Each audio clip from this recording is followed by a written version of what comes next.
व्याप्तं येन चराचरं तत्फलं दर्शितं येन तस्मै श्रीगुरवे नमः।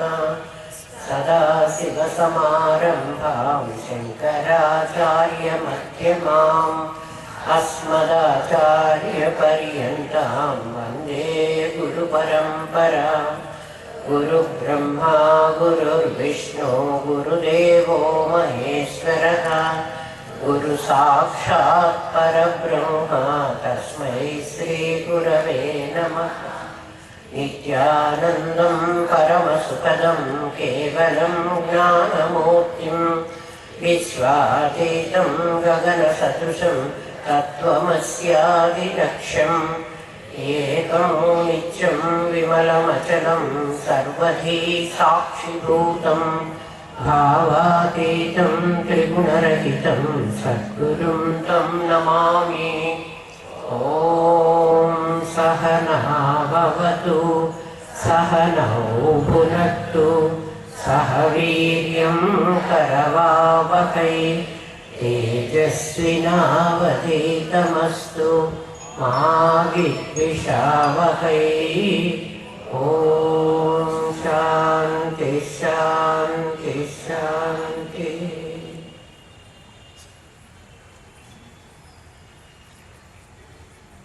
या देवी सर्वभूतेषु शक्तिरूपेण संस्थिता नमस्तस्यै नमस्तस्यै नमस्तस्यै नमो नमः। ఏ దేవి అయితే సర్వభూతేషు అన్ని ప్రాణులలో శక్తి రూపేణ సంస్థిత శక్తి రూపంగా ఉంటున్నదో వస్తున్నదో కాదు, శక్తి రూపంగా ఒక దేవి ఉంటున్నది.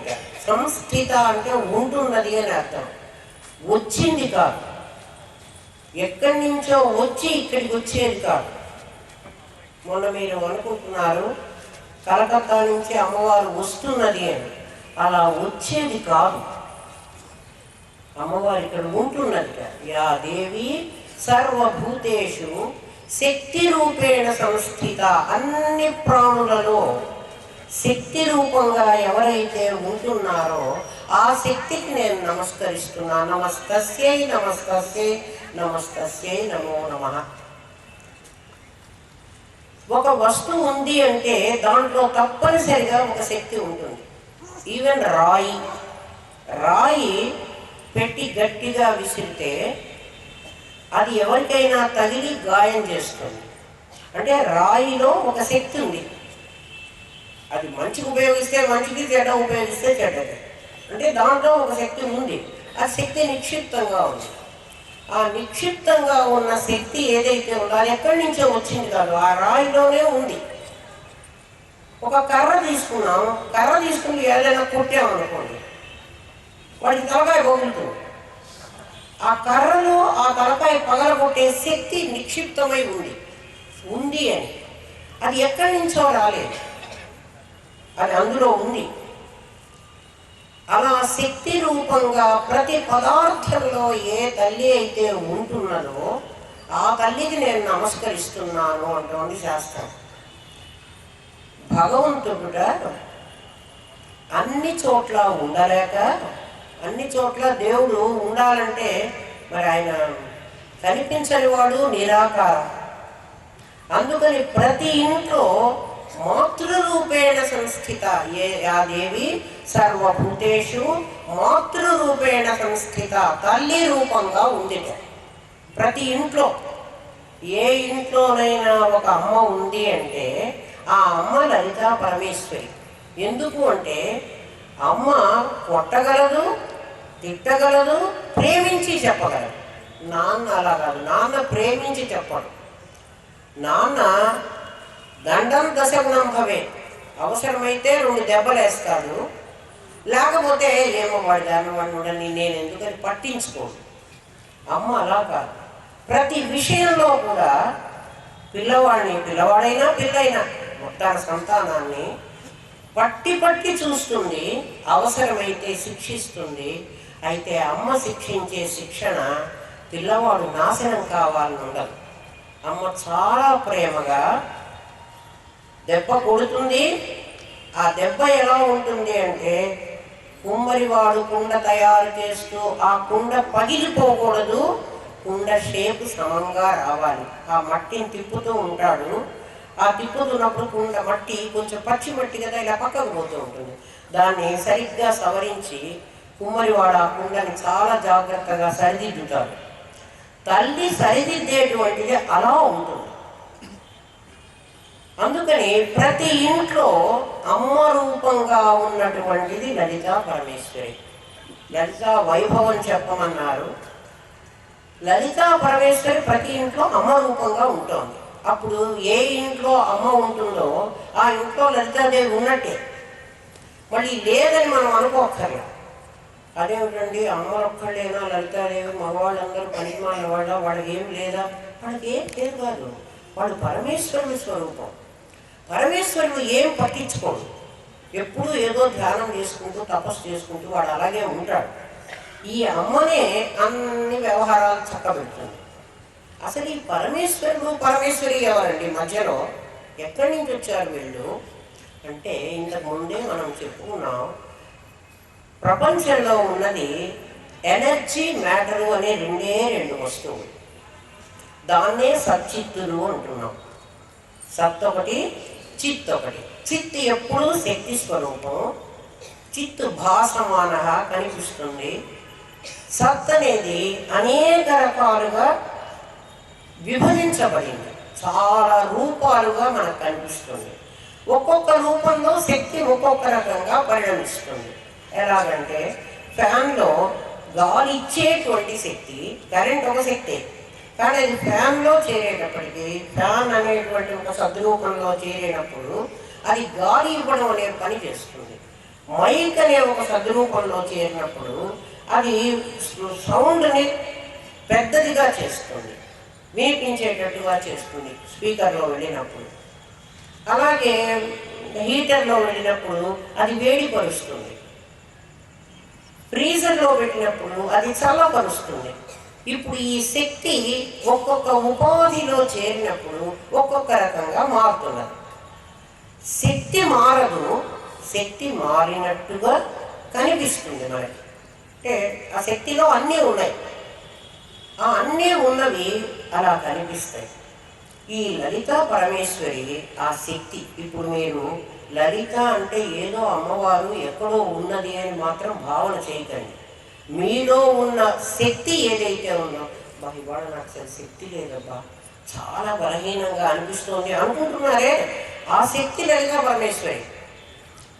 అంటే దీనివల్ల మీకు ఏమిటి లాభం అంటే, దేవుడు వేరే ఉన్నాడు అన్న భావం ముందు పోతుంది. దేవుడు నిజంగా వేరే ఉండడు, దేవుడు మీలో ఉంటాడు. మీరే లలితా పరమేశ్వరి. అందుకే మీరు అమ్మ అయినారనుకోండి, ప్రతి ఇంట్లో అమ్మ లలిత అని ముందే చెప్పుకున్నాం. నేను చెప్పటం లేదు ఈ మాట, వ్యాస మహర్షి చెప్పారు. వ్యాస మహర్షి 18 పురాణాలు రాశారు. అష్టాదశ పురాణం అంటారు వాటిని, అష్టాదశ పురాణాలు. ఆ పురాణాల ద్వారా, ఎందుకంటే ఉపనిషత్తులు చెప్పారు, బ్రహ్మసూత్రాలు చెప్పారు, గీత చెప్పారు, అన్నీ కూడా వ్యాస మహర్షి రాసినవే. ప్రజలకు చాలా తేలికగా అర్థం అవడానికి సంకేత భాషలో, అంటే విజ్ఞాని అయిన వాడికి సంకేతార్థం అర్థం అవుతుంది, మామూలు వాడికి మామూలు అర్థం అవుతుంది. అలా సంకేత భాషలో పురాణాన్ని కథ రూపంగా రాశారు వ్యాస భగవానుడు. బ్రహ్మాండ పురాణము అనేటువంటి ఒక పురాణంలో, 18 పురాణాల్లో బ్రహ్మాండ పురాణం ఒకటి. బ్రహ్మాండ పురాణంలో ఉత్తరఖండంలో, ఉత్తరఖండము అనే దానికి లలితాఖండం అని పేరు. ఉత్తరఖండం అంటారు దాన్ని.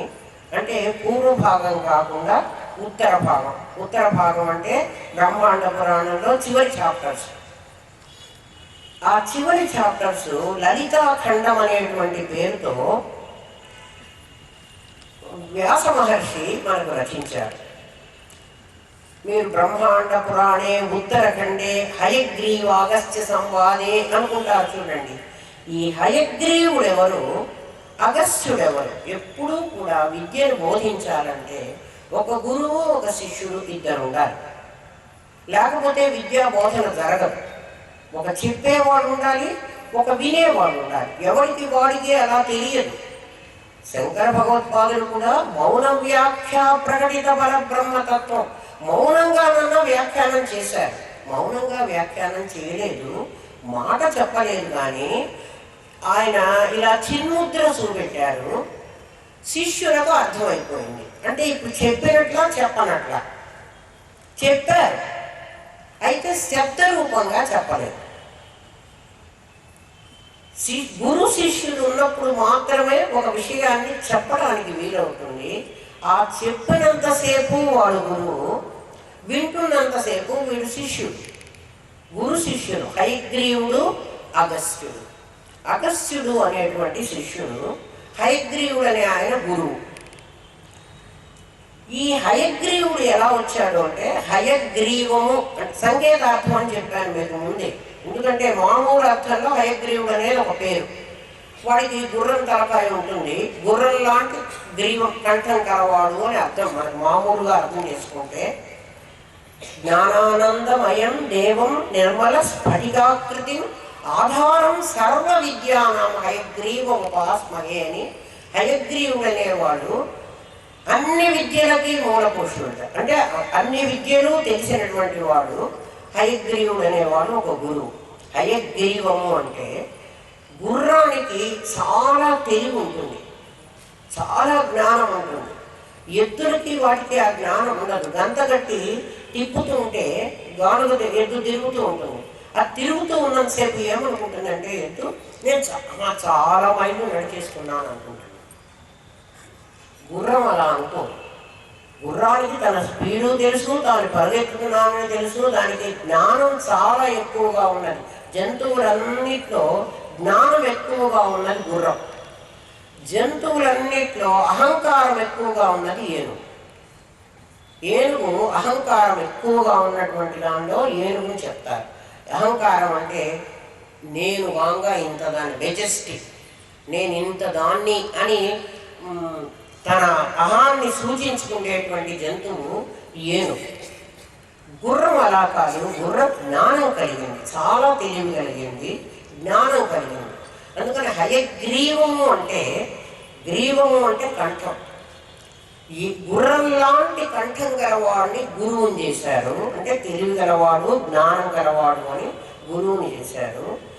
శిష్యుని అగస్త్యుడు. అగం అంటే కొండ. అగం అంటే కదలకుండా ఒక చోట ఉండేటువంటిది కొండ. అగజానన పద్మార్కం అని, అగం అంటే కొండ. ఆ కొండ లాంటి నిశ్చల బుద్ధి కలవాడు అగస్త్యుడు. అంటే కొండలాగా స్థిరంగా కదలకుండా, గురువు గారు తిట్టినా సరే, కొట్టినా సరే, ఆయన ఏం చేసినా సరే, అయ్యా మీరు చెప్పాలి, నేను వినాలి, ఏమైనా నేను కదిలిపోను అంటే అంత పట్టుదల కలవాడు శిష్యుడు అగస్త్యుడు. ఈ అగస్త్యుడు హయగ్రీవుడి దగ్గరికి వచ్చాడు. అప్పటికే హయగ్రీవుడు చాలా చెప్పున్నాడు ఎవరికి, అగస్త్యుడికి. అయినా నాకు సంతృప్తి కలగలేదు అన్నాడు అగస్త్యుడు. ఇంకా ఏం చెప్పాలో హయగ్రీవుడు కూడా తోచలే. అంటే చెప్పవలసినదంతా చెప్పేశాడు, బ్రహ్మ విద్య అంతా బోధించాడు. అంటే అగస్త్యుడికి అర్థం కాలేదు. ఉపనిషత్తులు, బ్రహ్మసూత్రాలు, భగవద్గీత ఇవన్నీ రాయడం అయిపోయింది వ్యాస మహర్షి. ఇప్పుడు రాస్తున్నారంటే ఆ మూడు ఆల్రెడీ చెప్పేశారు. చెప్పిన తర్వాత ఇంకా అగస్త్యుడు సంతృప్తి చెందలే. అయితే చెప్పడంలో లోపం ఉందా? కాదు, ఈయనకి అర్థం కావడంలో లోపం ఉంది. గురువు చెప్పినా శిష్యుడికి అర్థం కావడంలో ఒక అడ్డు ఉంటుంది. ఏమిటంటే అజ్ఞానం, ఆవరణ అనేటువంటివి రెండు శిష్యుడు వేసుకుని ఉంటాడు. అది తొలగించడానికి అనేక సార్లు బోధ చేయాలి. ఒకసారి బోధ చేస్తే చాలదు. మన స్కూల్లో పాఠం అయితే ఒకసారి చెప్తే అర్థమైపోతుంది. ఒకవేళ ఒకసారి కాకపోతే ఇంకోసారి మళ్ళీ చెప్పాల్సి వస్తుంది. ఇది అలా కాదు బ్రహ్మ విద్య.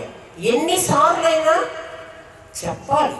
చెప్పకపోతే అలా చెప్తూ ఉండగా ఎప్పుడో ఒక్క క్షణం వాడి మనస్సులో అది ప్రబోధ సమయే వాడికి అర్థమైపోతుంది. ఎందుకంటే అర్థం కావలసింది నీ లోపల, బయటెక్కడో కాదు, పుస్తకంలో కాదు. పుస్తకంలో అర్థం అయితే సరిపోలేదు, మస్తకంలో అర్థం కావాలి ఎవరికి వాడికి. అగస్త్యుడికి అర్థం కాలేదు, హయగ్రీవుడికి ఏం చెప్పాలో తెలియలేదు. హయగ్రీవుడు అగస్త్యుడు అని ఇద్దరిని చూపిస్తున్నారు, 2 క్యారెక్టర్లను, కానీ చెప్తున్నది వ్యాస మహర్షి. అక్కడ పొరపాటు పడవాకండి, చెప్తున్నది వ్యాస మహర్షి, ఆయన తెలుసు. అప్పుడు అమ్మని ప్రార్థించాట. ఎవరి అమ్మ అంటే లోకాన్ అతీత్య ఇది లలిత. లలిత అనేటువంటి ఒక అమ్మని ప్రార్థించాడు. ఈ లలిత ఎవరు అంటే లోకాన్ అతీత్య, లోకాలు దాటి లలతే ప్రకాశిస్తూ ఎవరైతే ఉన్నారో లోకాలు దాటి ప్రకాశించాలి. గజేంద్రుడికి భాగవతంలో పోతనామాచుడు అంటాడు, లోకంబులు లోకేశులు లోకస్థులు తెగిన తుది అలోకమగు పెంచీకటికి అవ్వల ఎవ్వండే కాకృతి వెలుగు. లోకములు లోకేశులు ఈ లోకాలని పరిపాలించేటువంటి వాళ్ళు, లోకస్థులు లోకంలో ఉన్నవాళ్ళు. లోకములు అంటే జడ ప్రకృతి, లోకేశులు లోకాలని పాలిస్తున్నటువంటి వాళ్ళు, లోకస్థులు లోకంలో ఉంటున్న వాళ్ళు. ఎవరు వాళ్ళు? జరాయుజ స్వేదజ అండజ ఉద్భిజాలు అనేటువంటి 4 రకాలైన జీవరాశులు. మనమందరం మనతో పాటు ఉన్నటువంటి ఈ దేశం అంటే భారతదేశం ఒకటి కాదు, ఈ భూ ప్రపంచం అంతా.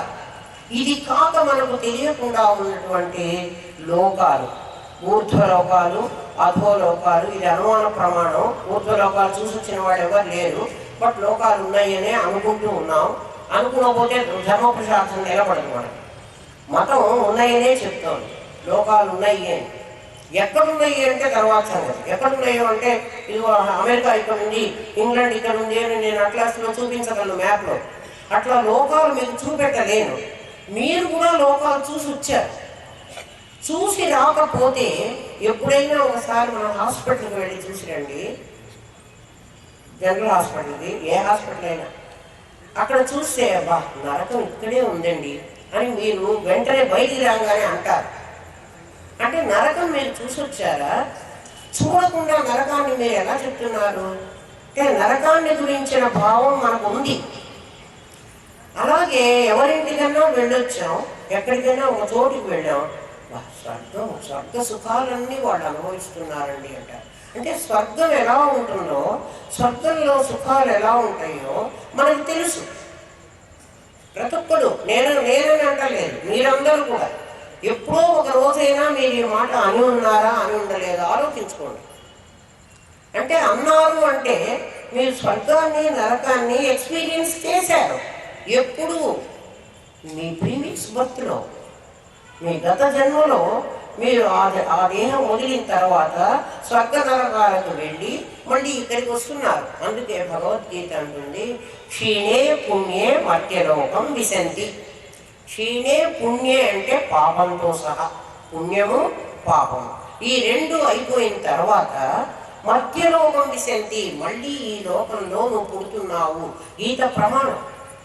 గీత అని మనం నమ్మేటువంటి ప్రతి ఒక్కరు కూడా స్వర్గ నరకాలు ఉన్నాయని ఒప్పుకోవాలి. లోకాన్ అతీత్య లలతే ఇతి లలిత.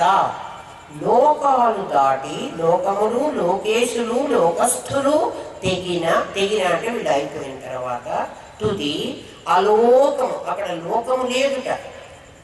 ఆ లోకము లేని స్థితి ఉందే ఈ అచలవాదులని అంటారు చూడండి. అచల మతస్థులు, అచలం వాదులు, వాళ్ళు ఎవ్వరూ లేనటువంటి ఒక శూన్యం ఉంది, ఆ శూన్యంలో నుంచే ఈ ప్రపంచం వచ్చింది అంటారు. ఒక శూన్యాన్ని నేను గుర్తించాలి అంటే నేను ఉంటే కదా అది శూన్యమై అని అనుకోవాలి. వాళ్ళు ఆ మాట వినరు, నమ్మరు. అంటే మొండిగా వాదించే వాళ్ళతో మనం ఎవరు మాట్లాడలేము, అనవసరం మాట్లాడటం కూడా. వాళ్ళు అచలవాదులు అంటే వాళ్ళు. ఎందుకంటే ఇక్కడ శూన్యం ఉంది, అలోకం ఉంది కదా. అలోకాన్ని నేను గుర్తిస్తున్నాను.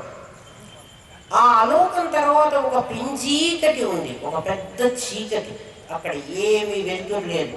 అంటే నా తత్ర సూర్యోభాతి, అక్కడ సూర్యుడు ప్రకాశించడు. అలాంటి చోటు ఒకటి ఉంది. ఆ చోటు దాటిన తర్వాత లలితాదేవి ఉంటుంది, ఈ అమ్మవారు. ఆమెనే లలిత. అంటే ఎవరు ఆమె? చిద్రూపిణి. ఆ చిద్రూపిణి నిరాకారమైనటువంటి ఆ పరమేశ్వరి. ఆవిడికి పరమేశ్వరి అని పేరు పెట్టుకున్నాం. ఆవిడ లలిత. ఆ లలిత అని 3 అక్షరాలు ఎందుకు పెట్టారు అంటే త్రిగుణాత్మకమైనది. ఆమె 3 గుణాలతో ఒప్పుతున్నటువంటిది. అందుకని లలతే ప్రకాశిస్తూ ఉన్నది. ఎక్కడ? 3 లోకాలకి, 3 కాదు, లోకములు, లోకేశులు, లోకస్థులు, అలోకము పెంజీకటికి అవ్వల ప్రకాశిస్తోంది. అయితే అక్కడ కదండి ఆవిడ లొకేషన్ అప్పుడు చెప్పేస్తారు కదా మనకి, అక్కడ కదా ఆవిడ ఉంటుంది. మరి ఇక్కడ మీరు అందరూ మా ఇంట్లో ఉంటుంది, మా ఇంట్లో మా అమ్మ రూపంగా ఉన్నది ఆవిడేనని మొట్టమొదటి చెప్పారు. అంటే మీరు చెప్పిన మాటకే మీకు కాంట్రడిక్షనా? అంటే మీరు వ్యతిరేకిస్తున్నారా అని మీరు అడగచ్చు. లలితా సహస్రనామంలో అమ్మవారు ఇట్లాంటి అనుమానం మనకు వస్తుందని తత్వాధిక తత్వమయీ అని పేరు పెట్టారు. తత్వాధిక తత్వమయీ. ఇవి లలితా సహస్రనామంలో ఉన్నాయో లేవో చూసుకోండి.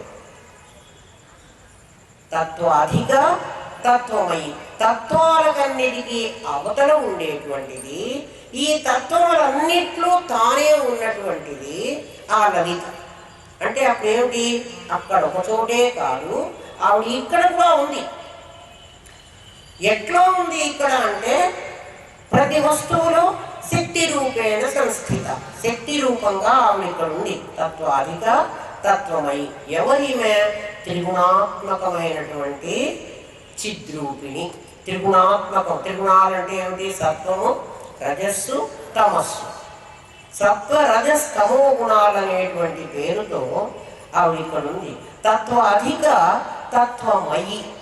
తత్వములు 24 తత్వాలు ఉన్నాయి మనకు. ఈ 24 తత్వాల కంటే అవతల ఉన్నది, 24 తత్వాల లోపల ఉన్నది. ఎలా ఉన్నది ఒక్కసారి వినండి. అమ్మా నువ్వెవరు అన్నాను నేను. అంటే నా పేరు ఫలానా అని ఎవరో చెప్పింది. నీ పేరు కాదమ్మా, నువ్వెవరో నాకు కావాలి, నువ్వెవరో చెప్పు అన్నా. నేనే అండి. నేనే అంటే నువ్వెవరు? నీకంటూ ఒక అడ్రస్ లేదా? నేను ఫలానా వాడికి కూతుర్ని, ఫలానా వాడికి భార్యని, ఫలానా వాడికి అక్క చెల్లెల్ని, ఫలానా వాడికి అమ్మని. ఇప్పుడు నేనెవరో తెలిసిందా? తెలీదే. ఎందుకని? నేను ఫలానా వాడిని చెప్పి నేను ఐడెంటిఫై చేసుకోవాల్సి వస్తుంది. వాడు లేకుండా నేను నా కొడుకు పేరు చెప్పి నేను వాడికి అమ్మని, నా భర్త పేరు చెప్పి నేను వాడికి భార్యని, నా తండ్రి పేరు చెప్పి నేను ఆయనకి కూతుర్ని. మరి నేనెవరు? నాకు తెలియదండి. నేనెవరో నాకు తెలియదు. ఆలోచించండి, మీరెవరు? నాకు తెలియదు. నేనెవరో నాకు తెలియదు, కానీ నేను ఉన్నానని నాకు తెలుసు. నేను ఉన్నానా? ఉన్నా. ఏమా నువ్వు ఉన్నావా? ఉన్నానండి. ఎక్కడున్నావు? ఇక్కడే ఉన్నా. మరి నాకు ఎదురుగా ఉన్నది నీ శరీరం, కానీ నువ్వు కాదు. నీ శరీరం, మరి నా శరీరం నేనేనండి. నీ శరీరం నువ్వు కాదు. నువ్వు శరీరం నువ్వైతే నువ్వు శరీరం వదిలిపెట్టి ఎప్పుడో చచ్చిపోతావు కదా. నీ శరీరం నువ్వు కాదు. పోనీ నీ కళ్ళ, నీ కళ్ళు నువ్వు కాదు. నీ చేతుల, నీ చేతులు నువ్వు కాదు. మరి ఇవన్నీ ఏమిటి? ఇవన్నీ నావి. నేను కాదు, ఇవన్నీ నావి. మరి నువ్వెక్కడున్నావు అంటే వీటన్నిట్లో నేనున్నాను. అంటే ఎక్కడున్నావు నువ్వు? నఖశిఖ పర్యంతం నువ్వు ఉన్నావు. కన్నులో నువ్వున్నావు, చెవిలో నువ్వున్నావు, నోట్లో నువ్వున్నావు, ముక్కులో నువ్వున్నావు, నాలుకలో నువ్వున్నావు, చేతిలో నువ్వున్నావు, మనస్సులో నువ్వున్నావు. అంటే నీ నఖశిఖ పర్యంతం నువ్వున్నావు. నువ్వు ఉన్నావని ఒప్పుకుంటున్నావు కదా. ఎలా ఒప్పుకుంటున్నావు అంటే మరి కన్ను చూస్తోంది కదండి, మరి కన్ను చూస్తే నేనే చూస్తున్నాను అంటున్నాను కదా. అంటే నేనున్నాను కదా అక్కడ, నడుస్తున్నాను, నేను నడుస్తున్నాను అంటున్నాను కానీ నా కాళ్ళు నడుస్తున్నాయి అని నేను అంటలేదు కదా, నేనే నడుస్తున్నాను కదా. అంటే కాళ్ళతో నేను నడుస్తున్నాను, కళ్ళతో నేను చూస్తున్నాను, మనస్సుతో నేను ఆలోచిస్తున్నాను, నోటితో నేను మాట్లాడుతున్నాను. ఆలోచించండి. కాబట్టి నేను ఎక్కడున్నాను?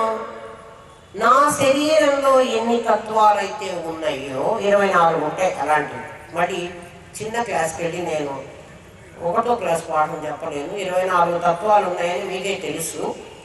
కావాలంటే మళ్ళీ తర్వాత ఎవరైనా అడిగి తెలుసుకోండి. ఈ 24 తత్వాలకు అధిక తత్వమయి, 24 తత్వాలలో ఆమె ఉంటుందిట.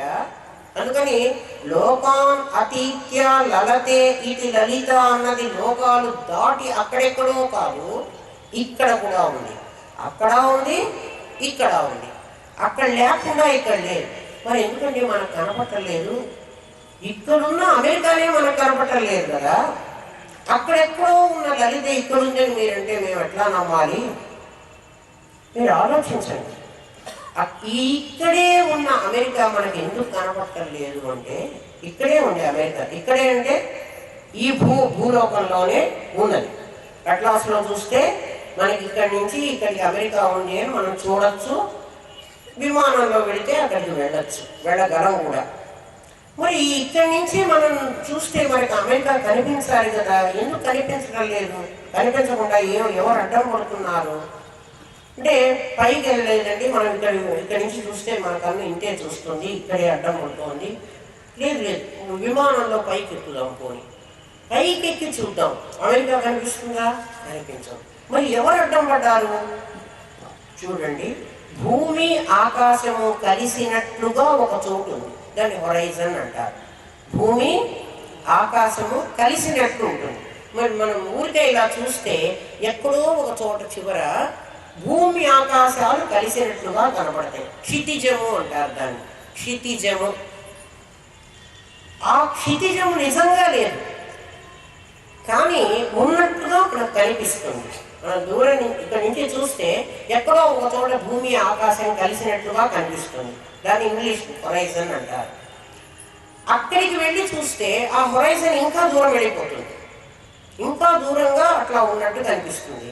నువ్వు అక్కడికి వెళ్ళి చూడక్కర్లే, ఇక్కడే ఇదిగో ఈ భూమి ఈ ఆకాశం కలిసింది. ఇప్పుడు మీరందరూ ఆకాశం మీదే కూర్చున్నారు, భూమి మీద ఆకాశం లోపల మనం కూర్చున్నాం. అంటే ఇక్కడ భూమి ఆకాశాలు కలిసినట్టుగా మనకు కనపట్టాల. ఎవరో చెప్పాలి, చెప్తే అవును నిజమే కదా, భూమి ఆకాశం ఇక్కడ కలిసింది, ఇదిగో ఇది భూమి ఆకాశం. అంటే ఇక్కడి వరకు భూమి, పోనీ ఈ ఒక అడుగు పైన ఇది భూమే, దీన్ని ఏమనాలి? ఆకాశమే అనాలి. భూమి ఆకాశాలు ఇక్కడ నీ దగ్గర కలిసి ఉంటే నువ్వు అక్కడెక్కడో కలిసి ఉన్నాయి అనుకుంటున్నావు. అక్కడ కలిసింది అబద్ధం, ఇక్కడ కలిసింది నిజం. ఇక్కడే భూమి ఆకాశాలు కలిసి ఉన్నాయి, అక్కడెక్కడో కలవక్కర్లేదు. అయితే అక్కడ కూడా కలిసినట్టుగా కనపడుతున్నాయి. భూమి ఆకాశాలు కలిసినట్లుగా కనపడుతున్నాయి అన్నటువంటి భ్రమ, అది భ్రమ. అది భ్రమ కాదు. ఎందుకని? యథార్థం కాదు కదా. భూమి ఆకాశం అక్కడ కలవలేదు, ఇక్కడే కలిసినాయి. పోనీ కలిసినాయి అసలు కలవు. ఇక్కడి వరకు భూమి సరిహద్దు, ఈ తర్వాత ఆకాశం ఇక్కడికి అయిపోతుంది, అక్కడి నుంచి భూమి మొదలవుతుంది, అంతే కదా. భూమి ఆకాశాలు కలిసినట్టుగా మనకు కనపడతాయి కానీ యథార్థంగా అవి కలవు. కలిసినయి అన్నది నా ఊహ, నా భ్రమ, అది నా భ్రమ. అందువల్ల ఏమవుతోంది అంటే నా భ్రమ అడ్డుపడుతోంది. అమెరికా నాకు కనపడకుండా చేయడానికి కారణం ఏంటంటే ఈ భూమి ఆకాశాలు కలిసినయి అనేటువంటి నా భ్రమ ఏదుందో అది అడ్డుపడి నాకు అమెరికా కనపడలేకుండా చేస్తుంది. అది తొలగించుకోగలిగితే నాకు అమెరికా కనపడుతుంది. అది తొలగించుకోలేను నేను. ఎందుకని? నా భ్రమ తొలగాలంటే నాకు తత్వం తెలియాలి. అట్లా లోకాన్ లలతే అతీత్య, లోకాన్ అతీత్య, లోకాలు దాటి ఉన్నటువంటి ఆ తల్లి అక్కడెక్కడో లేదు, ఇక్కడుంది. మొట్టమొదటే చెప్పుకున్నావు, నీ శరీరంలో నీ శరీరంలోనే కాదు, ప్రతి వస్తువులో ఆవిడ ఉంది. ఎలా ఉంది? సత్వ రజస్ తమస్ అనేటువంటి 3 గుణాలతో ఆవిడ ఇక్కడ ఉంది. సత్వము, రజస్సు, తమస్సు అనేటువంటి 3 గుణాలతో ఇక్కడ ఉంది. ఆ 3 గుణాలు ఆవిడ ఆ పరమేశ్వరి త్రిగుణాత్మకమైంది. అందుకే గీతలో అంటాడు, దైవీ ఏషా గుణమయీ మమ మాయ. నా మాయ ఆమె. ఏషా గుణమయీ మమ మాయ దురత్యయ. నా మాయను దాటడం సాధ్యమే కాదు. గుణమయ్యి ఆవిడ. గుణమయ్యి అంటే ఏమిటి? 3 గుణాలలో ఉన్నది. తత్వాధిక, తత్వమయ్యి. తర్వాత పంచకోశాంతర స్థిత. పంచకోశాలు ఎవరికి ఉన్నాయి? నాకే ఉన్నాయి. 5 కోశాలు ఎవరికి ఉంటాయి? అన్నమయ, ప్రాణమయ, మనోమయ, విజ్ఞానమయ, ఆనందమయ అనే 5 కోశాలు నాకున్నాయి. మీకేనండి ఉండేది? మాకు లేవా? మీకు కూడా ఉన్నాయి. పంచకోశాంతర స్థిత 5 కోశాలలో ఆవిడ ఉందిట. ఎవరు? ఆ త్రిగుణాత్మకమైనటువంటి ఆ తల్లి. ఆమెని తెలుసుకోనివ్వకుండా తనే కప్పి పెడుతోంది. ఇందాక భ్రమ అనే రూపంలో కప్పేసింది కదా, అలా తెలుసుకోనివ్వకుండా కప్పి పెడుతోంది. మమ మాయ. ఎవరంటున్నారు ఈ మాట అంటే పరమాత్మ అంటున్నాడు. మమ మాయ. ఆమె ఎవరు అంటే నాదే, నా మాయనే. ఏమిటయ్యా నీ మాయని మా అందరి మీద పడేసి మమ్మల్ని తెలుసుకోనివ్వకుండా చేసి మమ్మల్ని ఇట్లా బాధిస్తున్నావు? ఏమన్నా ధర్మమా ఇది? న్యాయమా? మళ్ళీ వెంటనే మీకు ఉపాయం కూడా చెబుతున్నాను కదా. మామేవ ఏ ప్రపద్యంతే. నన్ను శరణనండిరా, మీకు నేను అన్నీ కనపడేట్టు చేస్తాను. మీరు ఆమెను శరణంటున్నారా? అందుకని మీకు ఏం కనపట్టలేదు. అందుకే పిల్లవాడు కూడా చిన్నప్పుడు ఏమంటాడంటే అన్నీ అమ్మ చెప్పిందే వింటాడు. వాడికి సర్వస్వం అమ్మే. కొంచెం అమ్మ అంటే ఎవరన్నా చెప్తే కూడా నీకు తెలియదు, మా అమ్మ చెప్పిందే నాకు కరెక్ట్ అని అంటాడు. పెద్దవాడైన తర్వాత వాడు నాన్న చెప్పిందే కరెక్ట్ అంటాడు, అమ్మ చెప్పింది కరెక్ట్ అనడు. ఎందుకంటే వాడికి కొంచెం జ్ఞానం వచ్చింది. ఇన్నాళ్ళు అమ్మ తన ప్రేమతో వాడిని మభ్యపెట్టి వాడి అసలు స్వరూపం తెలియనియకుండా చేసింది. తర్వాత వాడు తెలుసుకున్నాడు. మామేవ ఏ ప్రపద్యంతే మాయా ఏకాంతరంతితే. పరమాత్మ గీతలో ఇదే చెప్పాడు. మాయని దాటాలంటే మాయని పట్టుకున్నంతసేపు మనం దాటలేదు.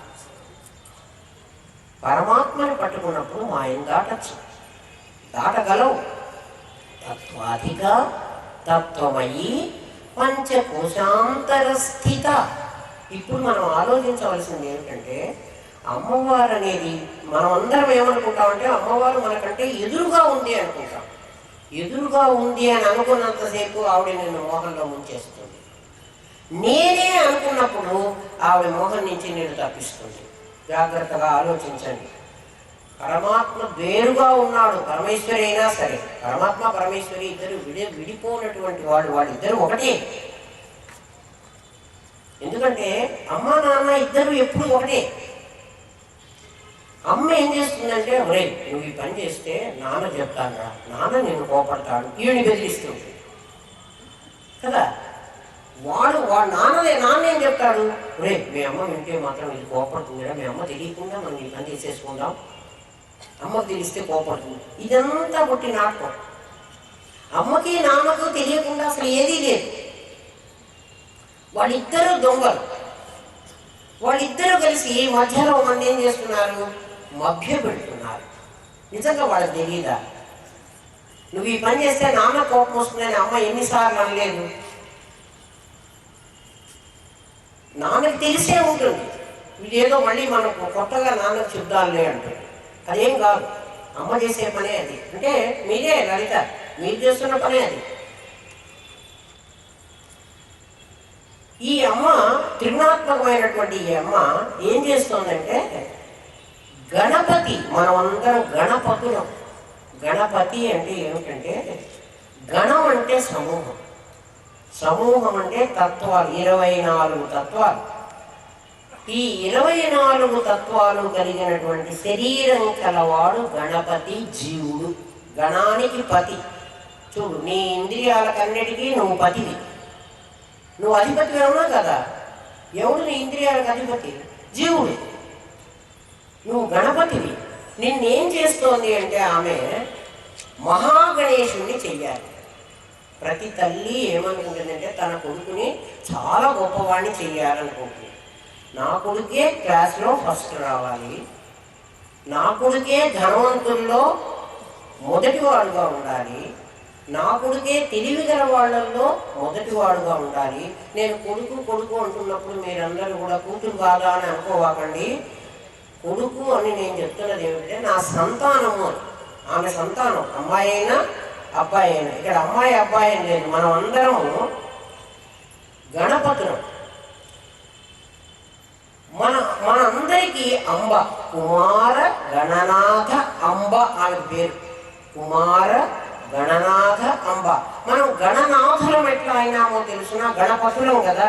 మనకే కదా ఏనుగుముఖం, గజముఖం ఎవరికి ఉంది? అహంకారం ఎవరికి ఉంది? మనకే అహంకారం ఉంది మనకి. ఏమిటి అహంకారం అంటే అందరిని కొట్టేది తిట్టేది కాదు. నేను అన్న భావమే అహంకారం.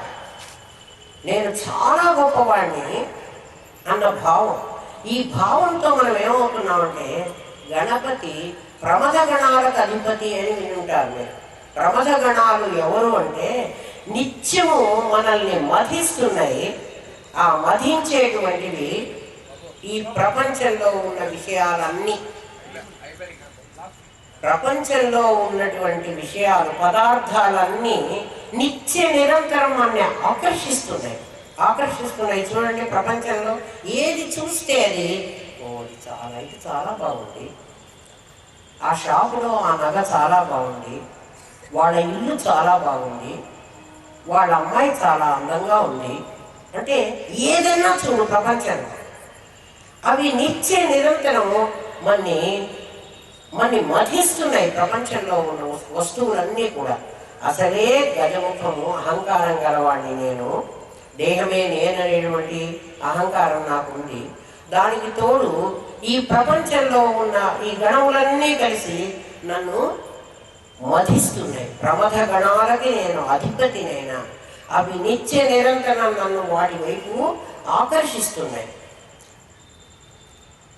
అమ్మ ఎందుకు వచ్చింది అంటే నిన్ను మహాగణేశ నిర్భిన్న విఘ్నయంత్ర ప్రహర్షిత, నిన్ను మహాగణేశుణ్ణి చెయ్యాలి. ఆమె ఉద్దేశం అది. అంటే తల్లి ఎప్పుడూ తన పిల్లల్ని అందరికంటే గొప్పవాడు చేద్దాం అనుకుంటుంది. నా పిల్లవాడే గొప్పవాడు కావాలి, మిగిలిన వాళ్ళందరూ వాళ్ళ పిల్లలైతే వాళ్ళమ్మ అనుకోమని నాకేం బాధలేదు. కానీ నేను మాత్రం నా కొడుకే గొప్పవాడు కావాలి. ఈ లలిత అంటే ప్రతి ఇంట్లో ఉన్న లలిత, ప్రతి ఇంట్లో ఉన్న అమ్మ ఏమనుకుంటుంది అంటే మహాగణేశుడు కావాలి నా కొడుకు. మహాగణేశుడు కావాలంటే వాడు ఏం చేయాలి? మహాగణేశ నిర్భిన్న విఘ్నయంత్ర ప్రహర్షిత. విఘ్నయంత్రం ఉంది. ఇప్పుడు విఘ్నం అనేటువంటి వీరికి ఉంది. ఏమిటి? నాకు అమెరికా కనపడకుండా హొరైజన్ నాకు అడ్డుపడుతోంది అనేటువంటి ఒక భ్రమలో నేనున్నాను. ఈ ప్రపంచం నన్ను బాధిస్తోంది, నాకు భగవంతుడు కనపడలేదు, నేను దేవుణ్ణి చూడలేకపోతున్నాను. ఎవడన్నా దేవుణ్ణి చూశారా? చూడలే. నేను చూడలేకపోతున్నాను అన్న బాధ ఏదైతే నాకు ఉందో ఇదే నన్ను బాధిస్తున్నటువంటి విషయం. దేవుడు కనపడితే, ఒకడు దేవుడు కనపడ్డాడు అనుకోండి, మనకి ప్రత్యక్షమైనాడు అనుకున్నాం, కాసేపు ఏమడుగుతారో చెప్పండి. అందరూ నాకు చాలా సంపద కావాలి, నాకు పెద్ద పదవి కావాలి, నా కొడుక్కి మంచి ఉద్యోగం కావాలి, లేకపోతే క్లాస్లో స్కూల్లో ఫస్ట్ రావాలి, కాలేజీలో ఫస్ట్ రావాలి, లేకపోతే మా అమ్మాయికి అందరిలో ప్రపంచంలో అందరికంటే చాలా గొప్ప సంబంధం కుదరాలి. ఇంకా ఏం కోరికలు ఉన్నాయి చెప్పండి? ఇంకేం లేవు. నేను, నా భర్త, నా కొడుకు, నాకు ఆ నలుగురే నాకు. ఇది తప్ప నిజంగా దేవుడు కల్పిస్తే మనం ఏం అడుగుతాము అంటే ఇవే అడుగుతాం. ఇవి ఎవడైతే సృష్టిస్తున్నాడో వాడిని చాలా గొప్పవాడుగా మనం భావిస్తాం. ఆయన మహాశక్తివంతుడండి, చాలా గొప్పవాడండి. ఏం చేశాడు ఆయన? ఏం లేదండి, ఇట్లా విభూతి సృష్టించి నా చేతిలో పెట్టాడు. మరి చాలా సర్కార్ గారు కూడా అట్లా చేస్తున్నారు, అంటే మ్యాజిక్ చేసే వాళ్ళందరూ చేస్తూనే ఉన్నారు.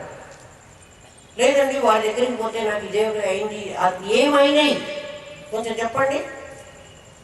ఈశ్వరత్రయాలు అవుతాయి. అవి కూడా కావు, అయినాయని ఎవరితోనో చెప్పిస్తారు. దేవుడే నిజంగా కనపడి నాయన నీకేం కావాలి అని అడిగితే, అయ్యా నాకు ఏం అక్కర్లేదు, ఇలా మళ్ళీ పుట్టకుండా ఉండేటువంటి అవకాశం ఇయ్యి, దానికి ఏం మార్గం ఉంటుందో చెప్పు అని అడిగేవాడు కోటికి ఒకడు కూడా ఉన్నాడు. కశ్చిద్ధీర అని అన్నాడు భగవద్గీత. అటువంటి వాడిని కశ్చిద్ధీర, మనుష్యానాం సహస్రేషు, చాలా మంది ఉంటారు, వాళ్ళందరూ ఈ కోరిక కోరరు. ఇందులో ఎవడో ఒక్కడు మాత్రమే ఇది అడుగుతాడు.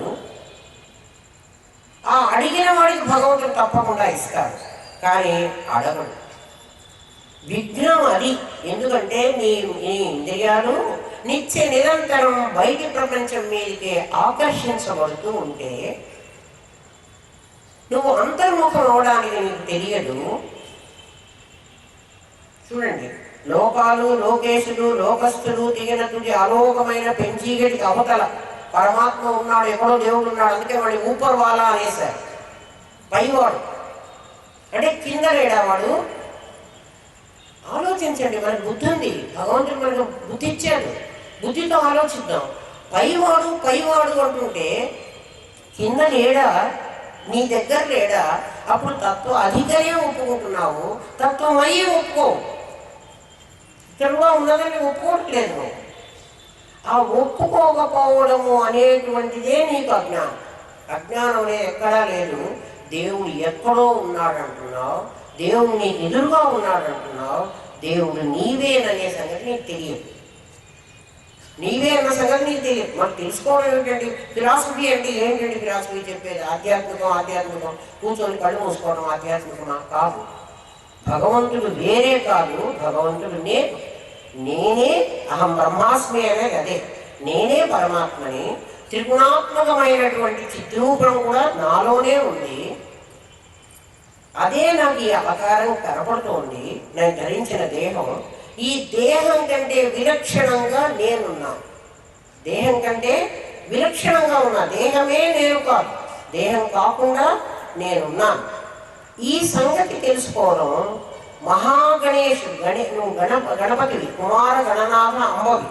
అంటే ఆమె అంబ అయింది, కుమార గణనాథుని సృష్టించింది. ఎలా సృష్టించింది? కామేశ్వర ముఖాలోక కల్పిత శ్రీ గణేశ్వర ఆమె తయారు చేసింది మనకి. అంతేగాని ఆ అమ్మవారి ఏదో నలుగు పెట్టి రుద్దుకుంది, ఆ నలుగు పెట్టి బొమ్మను చేసింది, నలుగు పెట్టి బొమ్మను చేసి అందులో ప్రాణం పోసింది. మీరు ఆ కథ వినండి. అమ్మవారు స్నానం చేస్తూ నలుగు పిండి పెట్టుకుందిట, నలుగు పిండితో ఒక బొమ్మను చేసిందిట. ఆ బొమ్మకి ప్రాణం పోసింది. గణపతి అయినాడు, వాడిని వాకిట్లో కాపలా పెట్టింది కదా. అది కదా మనకు కథ తెలిసింది. శంకరుడు వచ్చాడు, ఆయన్ని వీడు రానివ్వలేదు, ఆయన వాడి తల నరికేసి లోపలికి వచ్చేసాడు.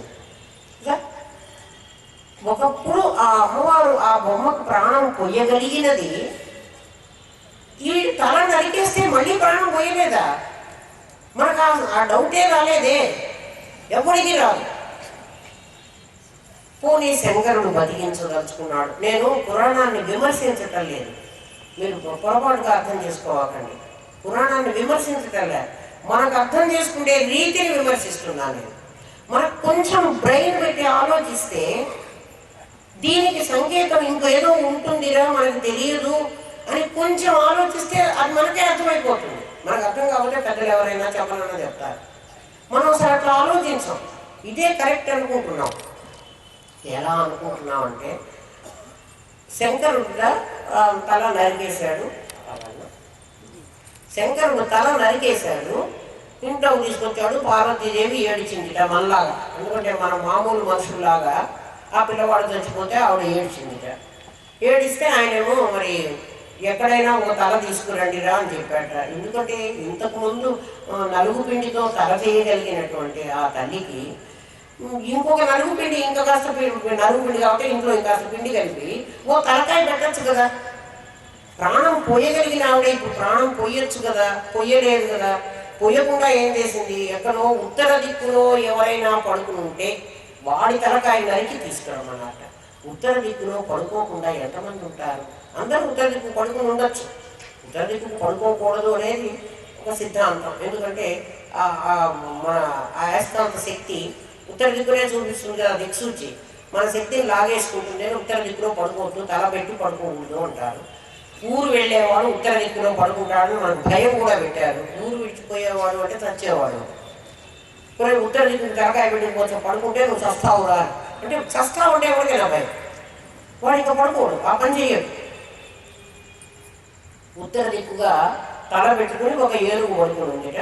ఆ ఏనుగును చంపి తీసుకొచ్చి ఆ ఏనుగు తలకాయని వేడికి పెట్టేశారు. ఇది కథ కదా. ఈ కథను మనం నమ్ముతున్నాం కదా. నమ్ముతున్నామా అనట్లేదా? నమ్ముతున్నాం. మనకు ఆలోచన కూడా రావటం లేదు. కుమార గణనాథ అంబ, కుమార గణనాథ అంబ. అంబ అంటే ఎవరు? అమ్మ. ఎవరమ్మా? గణనాథుడు.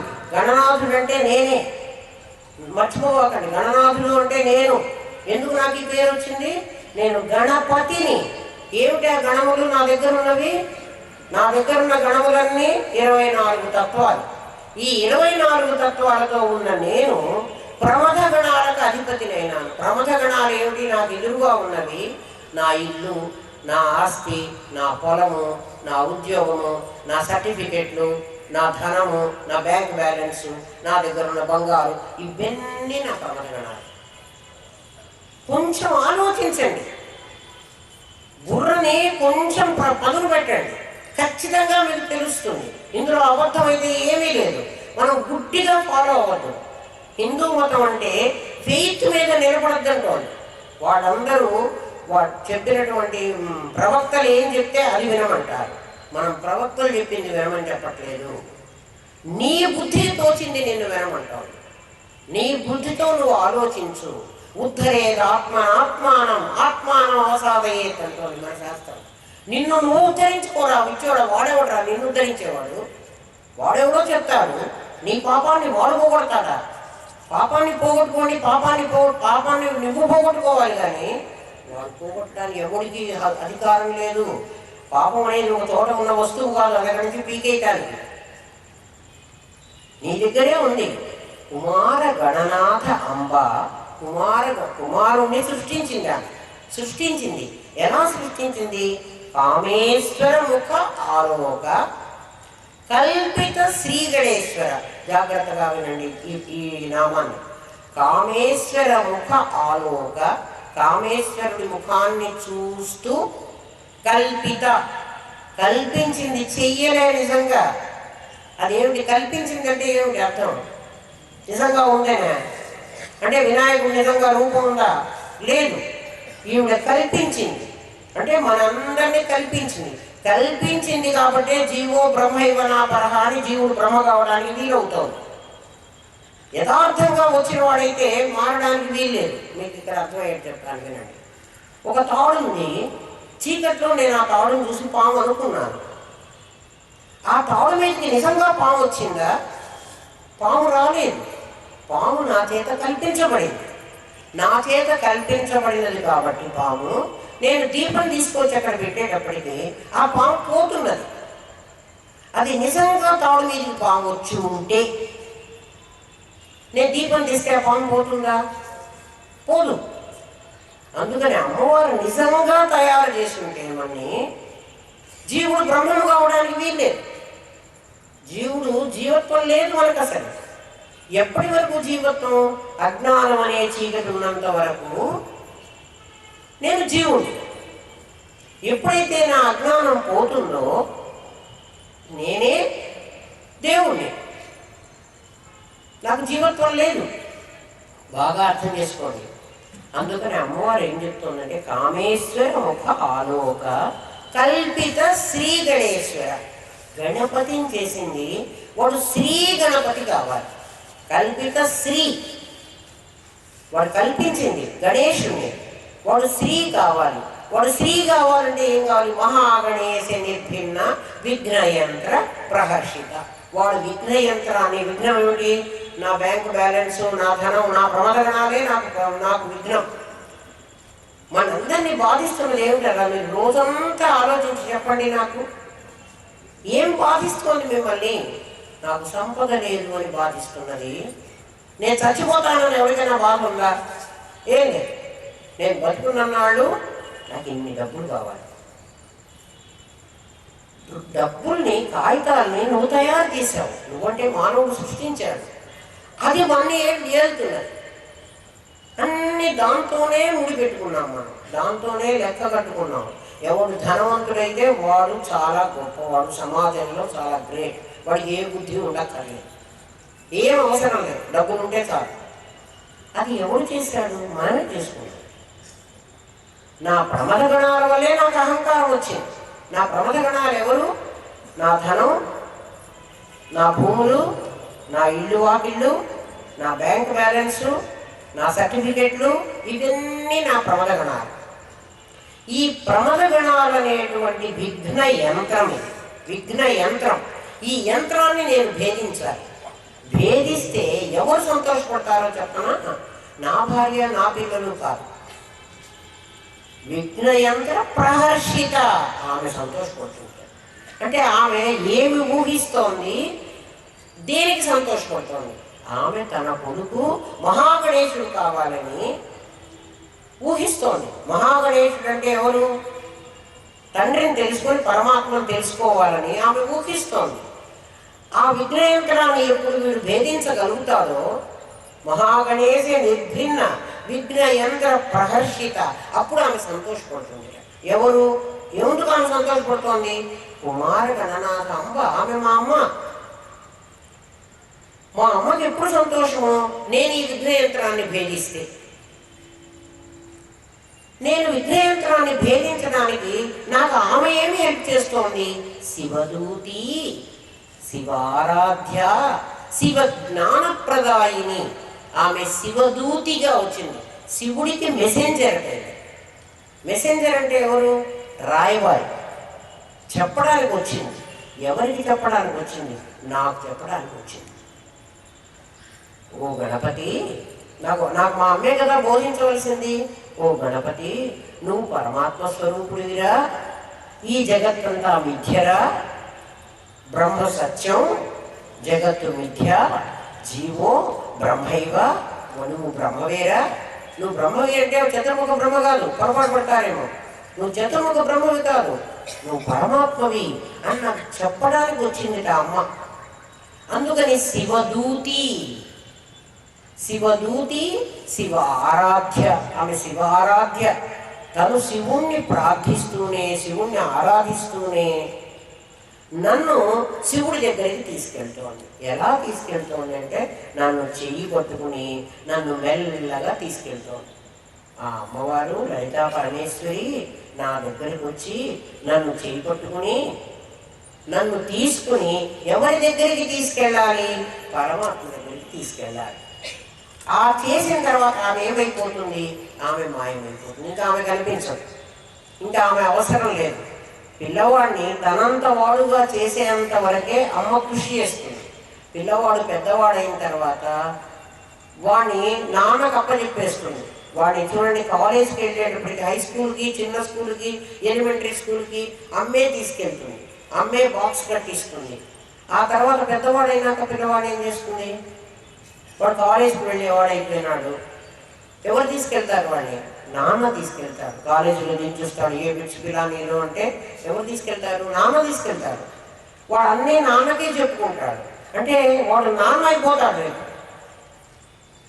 ఈ కొడుకు ఏమైపోయినాడు? రేపు నాన్న అవుతాడు కదా.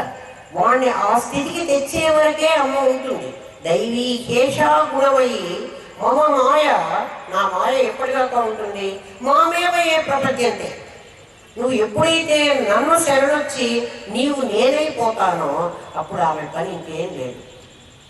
మన ఇళ్లలో కూడా మనకి తెలుసు, పెద్దవాడు అయిన తర్వాత అమ్మకేం తెలియదులే నాన్న, అమ్మ సంగతి ఎట్లా పెట్టు, మన ఇద్దరం మాట్లాడుకుందాం, మన ఇద్దరం ఏమనుకుంటే అది చేద్దాం, ప్రతి కొడుకు ఈ మాటే అంటాడు.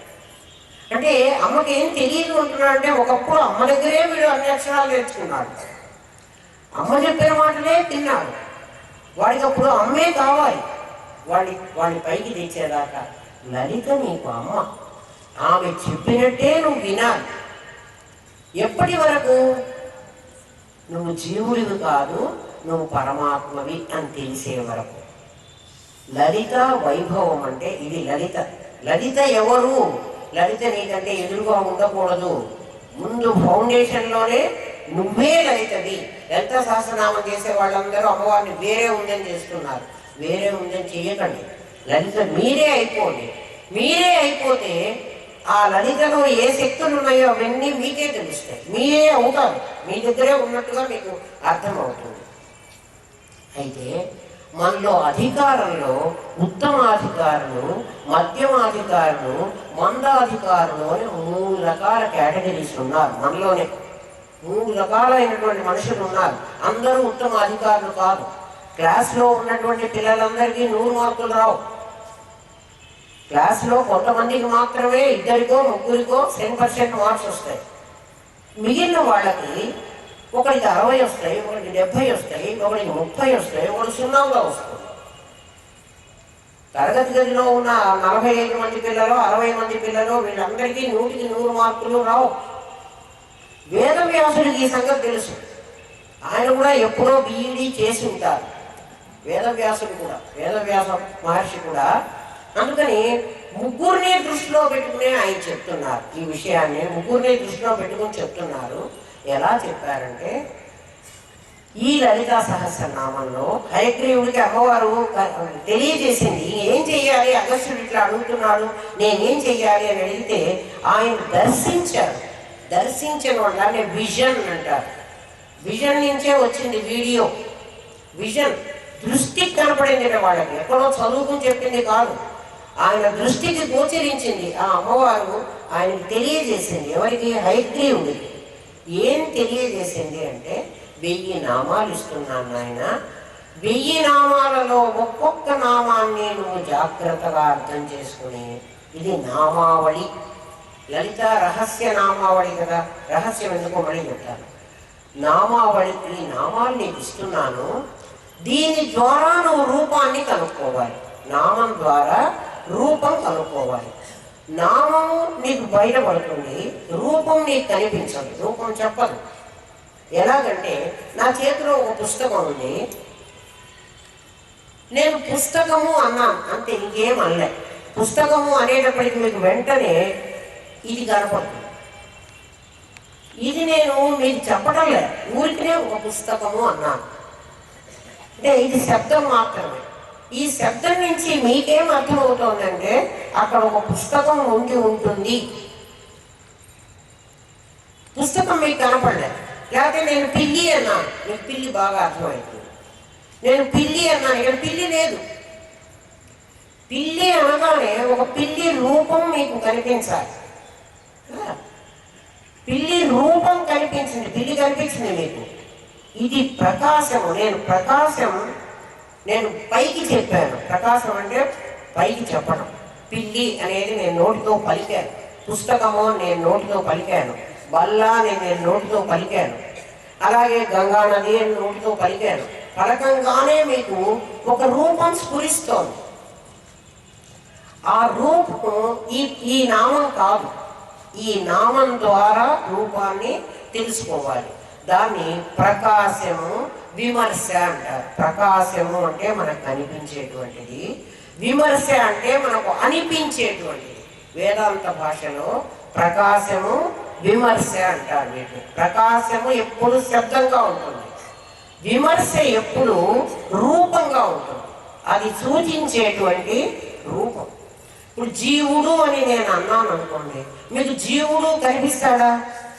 వెంటనే మీకు ఏమనిపిస్తుందంటే, ఓ నా శరీరంలో ఉండే గణాలన్నిటినీ అధిపతిగా చేసుకుని ఈ శరీరానికంటే ఎవడో ఒకడు ఒక జీవుడు అనేవాడు నేను నేను అని నా లోపల ఒకడు ఉన్నాడు అని మీకు అనిపిస్తోంది. ఆ అనిపించడాన్ని విమర్శ అంటారు. విమర్శ అంటే క్రిటిసిజం కాదు, తెలుగు విమర్శ కాదు. తెలుగులో విమర్శిస్తున్నాడు అంటే వాడిని క్రిటిసైజ్ చేస్తున్నాడు అని, అది కాదు. ప్రకాశము విమర్శ. అమ్మవారింట 5 పనులు ఉన్నాయట. పంచకృత్య పరాయణ అని ఆవిడ పేరు. పంచకృత్యములు చేస్తుంది ఆవిడ, 5 పనులు చేస్తుంది. ఏమేమిటి ఆవిడ 5 పనులు అంటే, ఒకటి సృష్టి, ఒకటి స్థితి, ఒకటి లయం. ఇవి మనందరికీ తెలుసు. పుట్టిస్తోంది. ఎందుకు ఆమెనే పుట్టిస్తోంది అన్నాడు, పరమాత్మే పుట్టించాడని ఎందుకు అనలేదు అంటే, కామేశ్వరం ఒక ఆలోక కల్పిత శ్రీ గణేశ్వర. ఆమె కామేశ్వరుణ్ణి చూస్తూ ఇది పుట్టించింది, ఇవన్నీ కల్పించింది. ఇంతకుముందే మనం చెప్పుకున్నాం, సత్వ రజస్తమో గుణాత్మకమైనటువంటి వస్తువులన్నీ కూడా, అష్టవిధ ప్రకృతులతో ఉన్న వస్తువులన్నీ కూడా, అంటే కనిపించిన దృశ్యమాన వస్తువులన్నీ కూడా 8 ప్రకృతులతో ఉన్నాయి. అందులో పరమాత్మ ఉన్నాడు, వాడు కనిపించాడు, వాడు కేవలం అనిపిస్తాడు. సృష్టి స్థితి లయ అనేటువంటి 3 పనులు కూడా అమ్మవారి స్వరూపం. అమ్మవారే పుట్టింది అంటే ఒక రూపం ధరించింది, పోషిస్తోంది, మరణిస్తోంది. శరీరం మరణిస్తోంది, అమ్మవారు మరణించదు. అంటే ఏ రూపం అయితే చిశక్తి చేతనారూప, జలశక్తి జడాత్మిక, జడంగా తయారై ఏ నామరూపాలైతే కనపడుతున్నాయో, ఇంకా మనకు అర్థం కావాలంటే పరా పశ్యంతి మధ్యమ వైఖరి అని ఆవిడ 4 స్థితులలో బయటపడింది. పరాగా ఉన్నప్పుడు లోకాన్ అతీత్య లలతే ఇది లలిత. ఎక్కడ వీటన్నిటికంటే అధికంగా తత్వాధికగా ఉన్నప్పుడు, తత్వాధిక ఆమె అక్కడ పరావుగా ఉంది. అది మేము మళ్ళీ తత్వమయ్యిలో కూడా చెప్తాను నేను. పశ్యంతి కొంత దూరం వచ్చింది, మధ్యమ ఇంకా కాస్త వచ్చింది, వైఖరి యథార్థ రూపంగా కనిపించింది. తత్వాధికలో మీకు చెప్పాను. వైఖరి రూపం ధరిస్తే ఈ ప్రపంచం అంతా ఆవిడే అయిపోయింది, ప్రపంచ రూపం ధరించింది. అంతకు ముందు మన శరీరంలో తత్వమయిగా ఉండాలి కదా, తత్వమయి ఈ శరీరంలో ఉండాలి. మీకు ఒక ఆలోచన వచ్చింది, మీ ఆలోచన మీకు కనపడలేదు అసలు. అయ్యో నేను అది అనుకోని కూడా లేదే, అది ఎట్లా వచ్చింది అని అనుకున్నాం. ఆ ఆలోచన పరాలో ఉంది. పశ్యంతి మీకు మాత్రమే తెలుస్తోంది. ఆ ఆలోచన ఈ ఆలోచన వచ్చింది, ఇలా మాట్లాడాలి అని అనుకున్నది అని.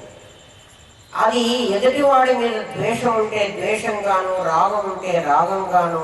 అంటే రాగం ఉంటే చాలా సౌమ్యంగా, నాయన వచ్చావా, బాగున్నావా, కూర్చో అంటుంది. వాడు వచ్చాడు అనవసరంగాను, వాటితో ఏం మాట్లాడాలి అంటే. నీకు ద్వేషం ఉంటే అలా బయటకు వస్తుంది, నీ మాటలో అది బయటకు వస్తుంది.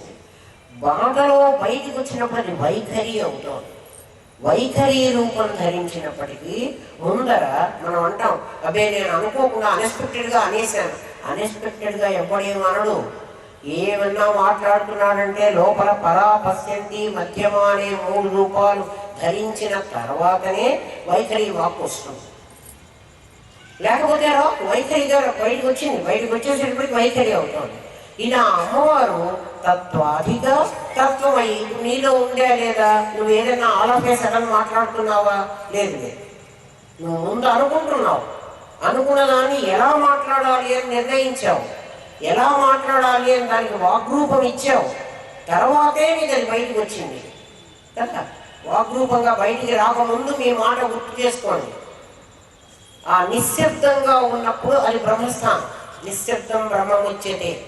నీ పరాలో ఉండగా నారద మహర్షి గ్రహించగలడు, అందుకే ఆయన అంత జ్ఞాని. నువ్వు పరావాక్కులో ఉండగా, వాక్ అంటారు, వాక్ రూపం వైఖరి రూపం ధరించింది. అంతకుముందు నారద మహర్షి గుర్తించగలడు పరాలో ఉండగా. పశ్యంతిలో ఉండగా ఋషులు గుర్తించగలరు, వాళ్ళు దర్శిస్తారు. నీ మనసులో ఏమనుకుంటున్నావో అది నేను చెప్తానంటారు చూడండి కొంతమంది. అలా చెప్పేవాళ్ళు పశ్యంతిలో ఉండగా తెలుసుకోగలరు. అందరూ చెప్పరు, ఊరికే ముఖకమ్మ ఫేస్ రీడింగ్ పెట్టి ఏదో నువ్వు అనుకుంటారని చెప్పేవాళ్ళు, సోది చెప్పేవాళ్ళు అలాంటి వాళ్ళు కాదు. పిచ్చి పిచ్చి వాళ్ళని అందరినీ నమ్మవాకండి, నమ్మి డబ్బులు పోగొట్టుకోవాకండి, మీరు చెడిపోవాకండి. సత్యాన్ని తెలుసుకోవడానికి ప్రయత్నం చేయండి. మీకు బ్రెయిన్ ఉంది, దాన్ని ఉపయోగించుకోండి. అది ఉపయోగించుకోకుండా మాకు అన్నీ తెలుసు అనుకుని మీరు పొరపాటు పడితే మాత్రం చాలా తప్పు చేసిన వాడు అవుతారు. తత్వాధికా తత్వమయ్యి అనేటువంటి ఆ పరమేశ్వరి పరా, పశ్యంతి, మధ్యమ, వైఖరి అనేటువంటి 4 స్టేజెస్లో వైఖరి రూపంగా ఈ ప్రపంచంగా కనిపిస్తోంది మనకి.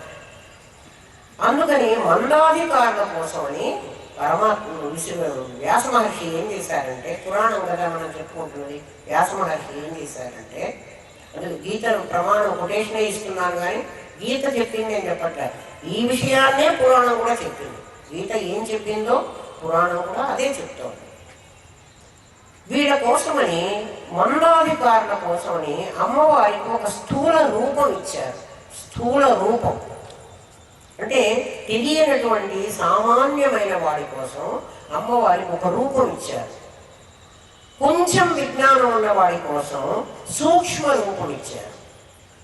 ఇంకా బాగా జ్ఞానం ఉన్నటువంటి వాడి కోసం నిరాకారమైనటువంటి నిర్మము, నిరహంకార అనేటువంటి కొన్ని నామాలు వస్తాయి. అవి వచ్చినప్పుడు చెప్తాను.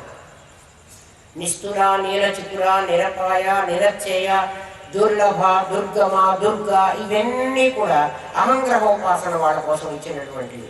మొత్తం 1000 నామాలలో కొన్ని ప్రతిమోపాసనకు, కొన్ని ప్రతీకోపాసనకు, కొన్ని అహంగ్రహోపాసనకు 3గా డివైడ్ చేశారు. ఈ 3 మళ్ళీ అర్థం అంటే మరి స్థూల రూపం కూడా ఇచ్చారు. స్థూల రూపం, సూక్ష్మ రూపం, పరారూపం అని అమ్మవారికి 3 రూపాలు ఇచ్చారు. నిజంగా ఈ 3 రూపాలు సత్యం కాదు. ఎవరి కోసం చెప్పారు అంటే, మందాధికారుల కోసం ఒక ఉపాసన, మధ్యమాధికారుల కోసం మరొక ఉపాసన, ఉత్తమాధికారుల కోసం నిరుపాధికమైనటువంటి ఆకారం లేనటువంటి నిరాకారమైన ఉపాసన. మెయిన్ చెప్పదలుచుకుంటే హయగ్రీవుడు నిరాకారమైనటువంటిదే అమ్మవారు. ఆవిడికి రూపం లేదు, ఆవిడికి నామం లేదు, ఆవిడ జగత్తుగా పరిణమించింది.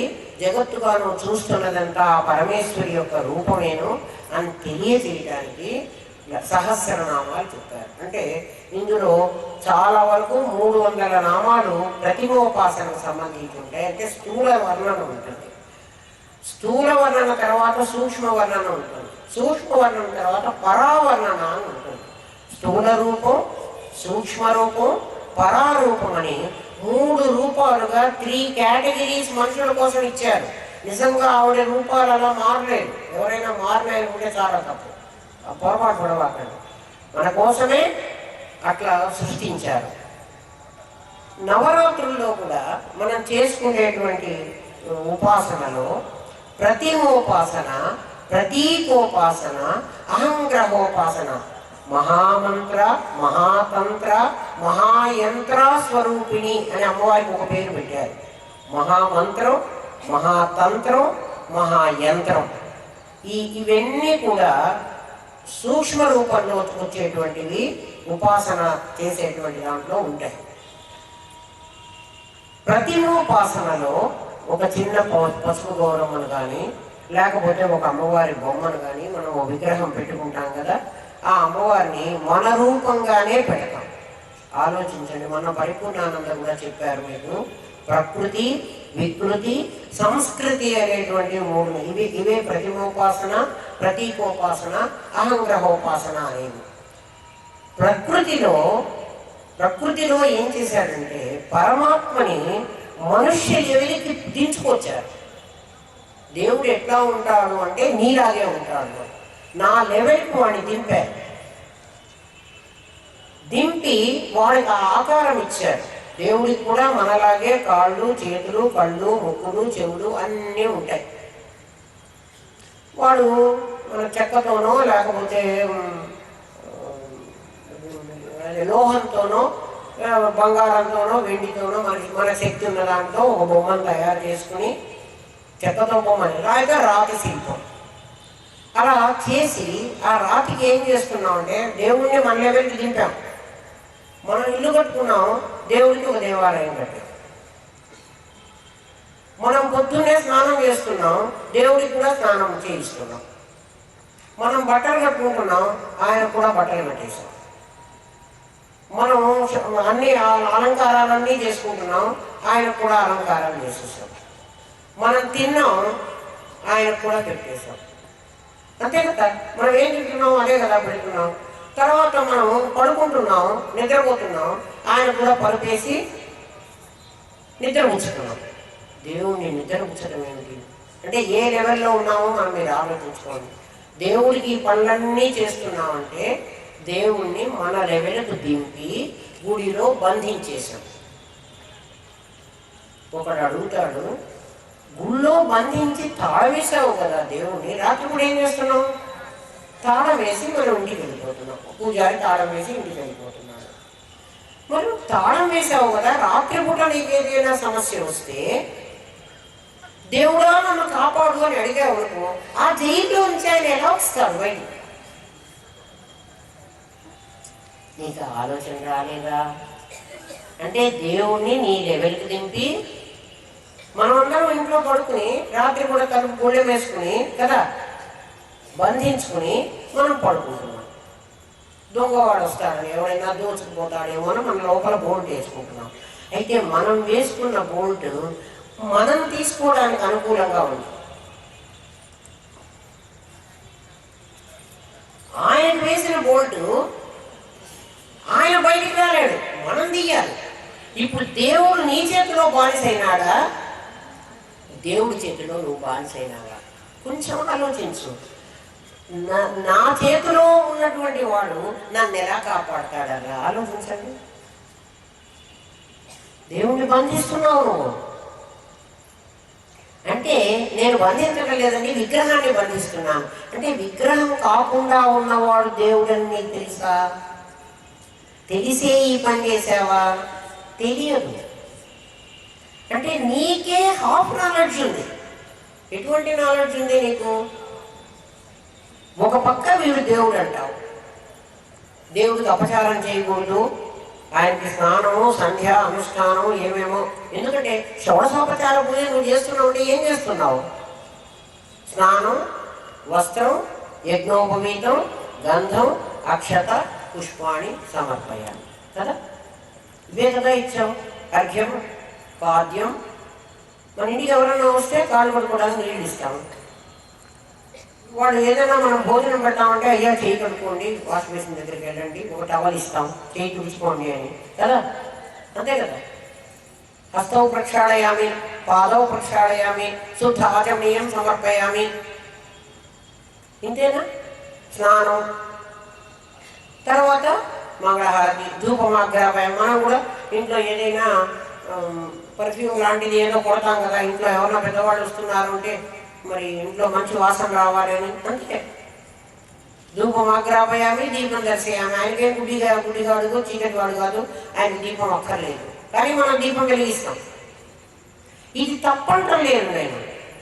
ఏ లెవెల్ వాడి కోసం దీన్ని సృష్టించారో ఆ లెవెల్ నువ్వు దాటమంటున్నాను. నేను చెప్పింది సరిగ్గా అర్థం చేసుకోండి. నేను విమర్శించడం లేదు. ఏ లెవెల్ వాడి కోసం ఇది చెప్పబడిందో ఆ లెవెల్ నేను దాటమని అడుగు చెబుతున్నాం. నాయన దీనికన్నా పైన ఇంకొకటి ఉంది. నువ్వు ఎప్పుడు నేను 6వ క్లాసులోనే కూర్చుంటానంటే 7వ క్లాస్కి ఎవరు వెళ్ళాలి? ఇక్కడ కూర్చోవాకు, ఇక్కడ చెయ్యి. నువ్వు 6వ క్లాస్ చదువు, 1వ క్లాస్కి వెళ్ళు, 2వ క్లాస్కి వెళ్ళు, 3వ క్లాస్కి వెళ్ళు. నేను 3వ క్లాస్లోనే నాకు ఆ టీచర్ నచ్చింది, నేను ఇక్కడే కూర్చుంటాను అంటే తప్పు. నాకు ఆ టీచర్ అలవాటు అయిపోయిందండి, నాకు ఆ టీచర్ చాలా ఇష్టం. మా అబ్బాయి, మా చిన్న పిల్లవాడు ఇక్కడ సంస్కృత పాఠశాలలో చదువుకునేవాడు. వాడికి ఎల్కేజీలో ఒక టీచర్ నచ్చింది. ఆ టీచర్ ముందుగా పిలిచేది, వీళ్ళ దగ్గర కూర్చోబెట్టుకునేది. వాడు ఫస్ట్ గ్రేడ్కి వెళ్ళమంటే నేను ఫస్ట్ గ్రేడ్కి వెళ్ళననేవాడు. ఎందుకు అంటే నాకు ఆ టీచర్ చాలా ప్రేమగా చూస్తుంది, నాకు ఇక్కడే క్లాస్లో కూర్చుంటాను, ఇంకో క్లాస్కి నేను పోను అని. వాడిని తిట్టినా కొట్టినా ఏం చేసినా ఇంకో క్లాస్కి పోలేదు. ఈ టీచర్ కోసం వాడిని ఇక్కడ కూర్చోబెట్టి వాడి ఫ్రెండ్స్ అందరూ కూడా మేము ఈ క్లాస్లోనే కూర్చుంటామని ఈ క్లాస్కి వచ్చేసారు. మనం ఏమనుకుంటాము? ఈ క్లాస్ బాగుందని ఇక్కడ కూర్చుంటానంటే ఇంకొక 7 చదవాలి కదా, పై క్లాస్కి వెళ్ళాలి కదా. మనం అందరం ఇప్పుడు ఆ కింది క్లాసులో కూర్చుంటున్నాం. మనకి తెలియాలి. ప్రతిమోపాసన తప్పని నేను చెప్పడం లేదు. దసరా 10 రోజులు చేసేటువంటి 10 రోజులు కార్యక్రమాలు చేసి మనం ఏదో దేవుడికి భోజనాలు పెడుతున్నాం కదా, పొద్దునేమో మరి మనం కూడా అంతే కదా, మధ్యాహ్నం బాగా భోజనం చేస్తాము, సాయంకాలం కొంచెం లైట్గా తింటాము. ఆయన కూడా ఇప్పుడు మధ్యాహ్నం ఇప్పుడేమో భోగం బాగా భోజనాలు పెట్టేస్తున్నాం, మహానివేదన. సాయంకాలం ఏదో ఓ పండు పాలు సాయంకాలం నివేదన, అంతే కదా పెడుతున్నాం. అంటే ప్రతిమోపాసనలో ఎవరి కోసం చెప్పాడు అంటే మందాధికారుల కోసం చెప్పాడు. అదే స్థూల వర్ణన రేపు వస్తుంది, మందాధికారులు చేయవలసినటువంటి వర్ణన. ప్రతిమోపాసనలో అదే చెప్తున్నాడు. ఒక అమ్మవారిని ఒక రూపం ధరించి ఆ రూపాన్ని, మొన్న స్వామీజీ ఎవరో చెప్పారు, కలకత్తా నుంచి అమ్మవారు వస్తున్నారు అని. అమ్మవారు వస్తున్నారు అంటే కలకత్తా నుంచి వచ్చే అమ్మవారు ఎవరు? ప్రతిమ వస్తుంది. ఇది ప్రతిమ. ఇది ఏ లెవెల్ వాడి కోసం చెప్తున్నట్టు? మందాధికారుల లెవెల్లో. మనం మందాధికారులుగానే ఉందామా? అమ్మ ఉద్దేశం ఏమిటి? మనం మహాగణేశులం కావాలి కదా, మనం ఈ విఘ్నయంత్రాన్ని భేదించుకోవాలి. అప్పుడు కదా అమ్మ ప్రహర్షిత, ఆమె సంతోషపడేది ఎప్పుడు? మహాగణేశ నిర్భిన్న విఘ్నయంత్ర ప్రహర్షిత.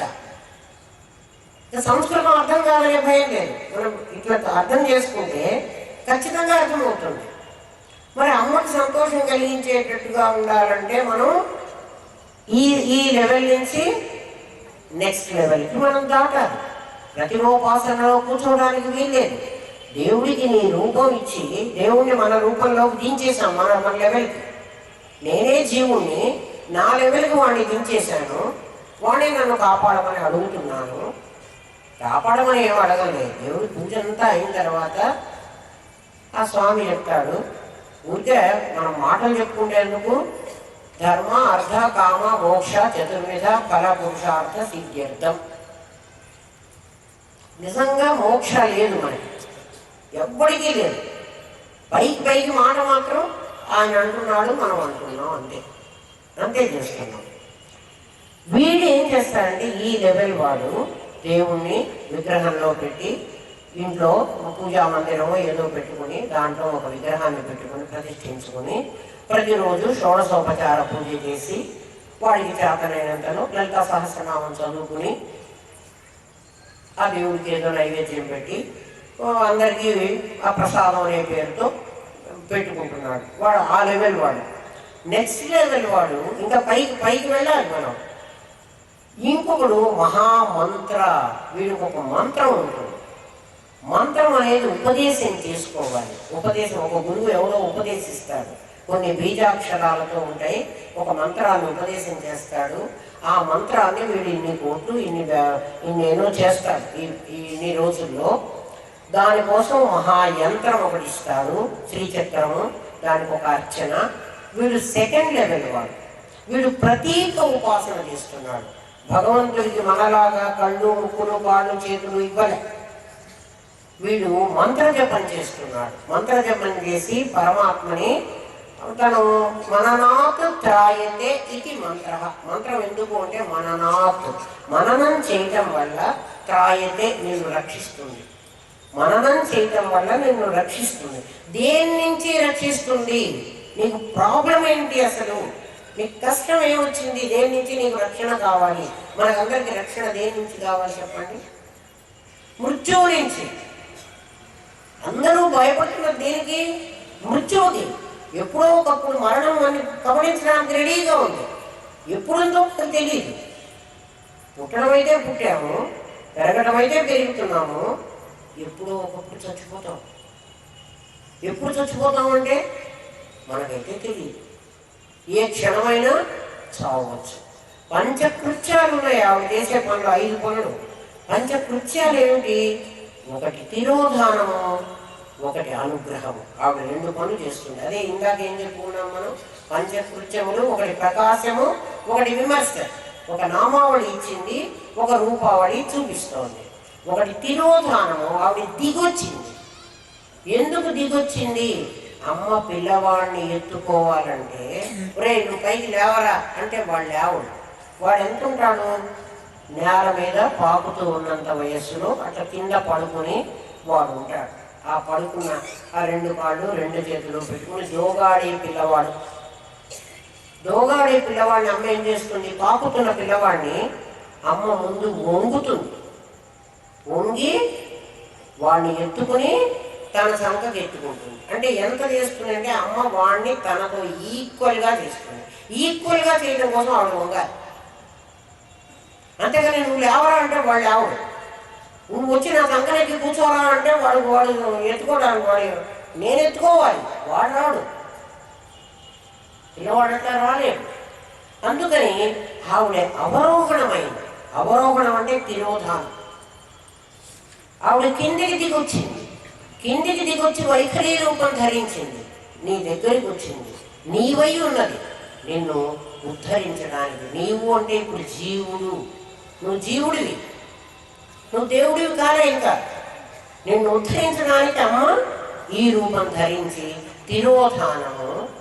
అనుగ్రహం ఏమిటంటే నిన్ను పైకి తీసుకొస్తుంది. ఆ అమ్మ నిన్ను పైకి తీసుకురావడం ఆవిడ అనుగ్రహం. పంచకృత్య పరాయణ. ఆవిడ ఎయిమ్ ఏమిటి అంటే ఇదే, ఈ 5 పనులు చేయటం. సృష్టించటం, పోషించటం, చంపటం. ఈ 3 మనకు తెలుసు జరుగుతున్నాయి.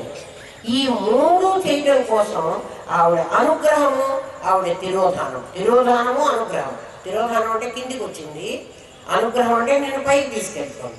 కిందికి వచ్చింది అంటే అర్థం ఏంటి అంటే జీవత్వంలో ప్రవేశించింది. అనుగ్రహం అంటే ఏమిటి, నిన్ను బ్రహ్మత్వం వైపు తీసుకెళ్తుంది. ఎలా, నీకు జ్ఞానం కలిగిస్తుంది. దేని ద్వారా, మననాత్, మంత్రం చెప్పి నీకు జ్ఞానం కలిగిస్తుంది. ఏం మంత్రం చెప్తుంది? మంత్రం అంటే శబ్దం. మంత్రం అంటే అర్థం ఏంటి, శబ్దం, అక్షరాలు. కొన్ని అక్షరాలు చెప్పి, కొన్ని అక్షరాలు ఎట్లా చెప్తుంది అంటే, మనం బాగా దాహం అయింది అనుకోండి, చాలా దాహమైంది, ఇంకా మన ప్రాణం పోతుంది, నీళ్ళు తాకపోతే ప్రాణం పోతుంది, అలాంటి పరిస్థితిలో ఉన్నాం. ఎవడైనా కాసు నీళ్ళు ఇచ్చాడు మనకి, గొంతులో పోసుకున్నాం అంటే ఏం మాట్లాడలేమన్నా. మాట్లాడకుండా ఒక శబ్దం మనం చెప్పాం. ఆ శబ్దం ఏమి సూచిస్తోంది, నేను సంతృప్తి చెందాను అన్నదాన్ని సూచిస్తోంది. నేను సాటిస్ఫై అయినాను. శబ్దం చెప్పలేదు, నేను మాట్లాడలేదు. మాట్లాడకుండానే నేను ఒక శబ్దాన్ని చేశాను. అలాంటి శబ్దం అక్షరం. అవి అక్షరాలు. ఆ అక్షరాలే మంత్రం అనే సంపుడీకరణం చేస్తే అది మంత్రం అవుతుంది. కొన్ని అక్షరాలు సంపుడీకరణం చేస్తే అది మంత్రం అవుతుంది.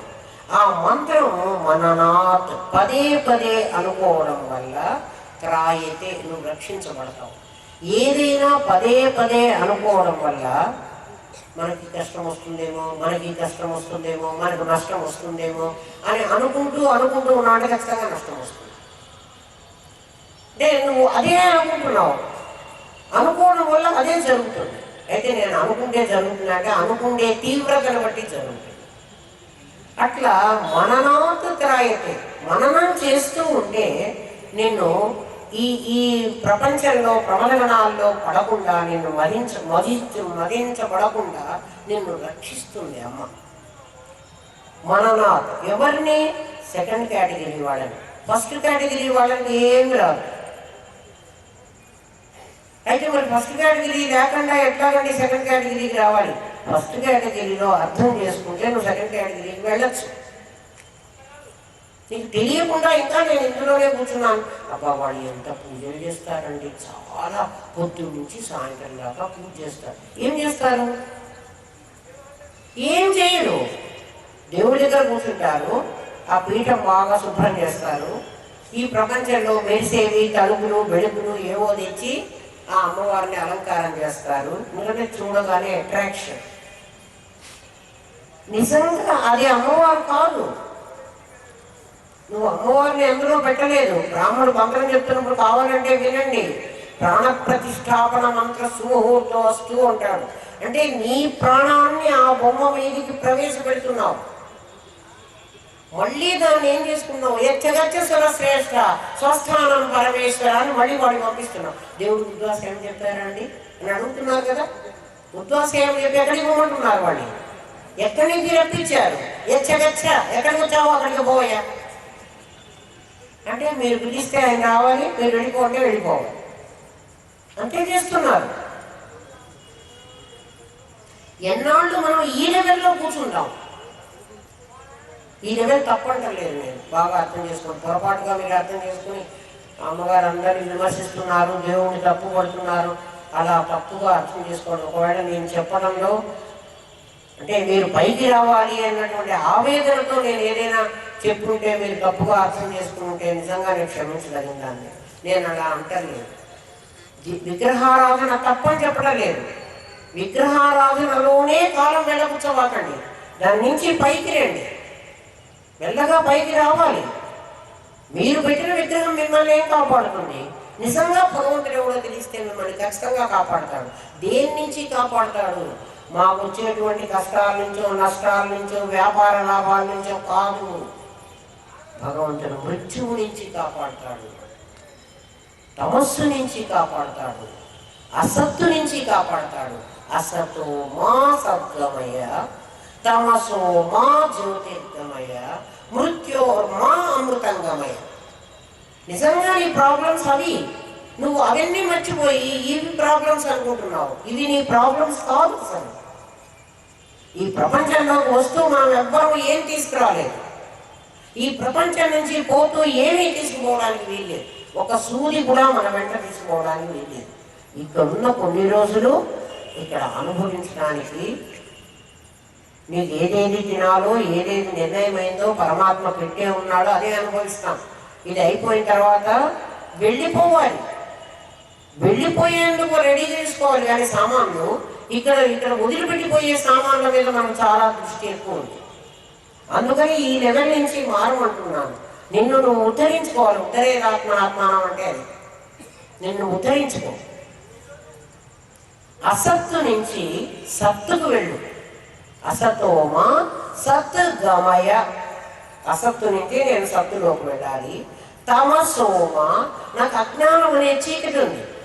ఇన్ని లైట్లు పెట్టారు కదండి అంటే ఇన్ని లైట్లు బయట పెట్టారు, కానీ నా లోపల నాకు చాలా చీకటి ఉంది. ఎందుకంటే నేనెవరోనే నాకు తెలియదు. ఆ తమస్సు నుంచి నేను బయటపడాలి. ఆ తమస్సు నుంచి బయటపడాలి. ఇప్పుడు వాళ్ళు ఎవరో అచలం వాళ్ళు చెప్తూ ఉంటారు, అక్కడ ఏమీ లేదు, అంతా శూన్యము అని. ఎవరైనా ఉన్నారా అంటే ఇంట్లో ఎవరు లేరండి అని ఎవరైనా జవాబు చెప్పాడు అనుకోండి. కాసేపు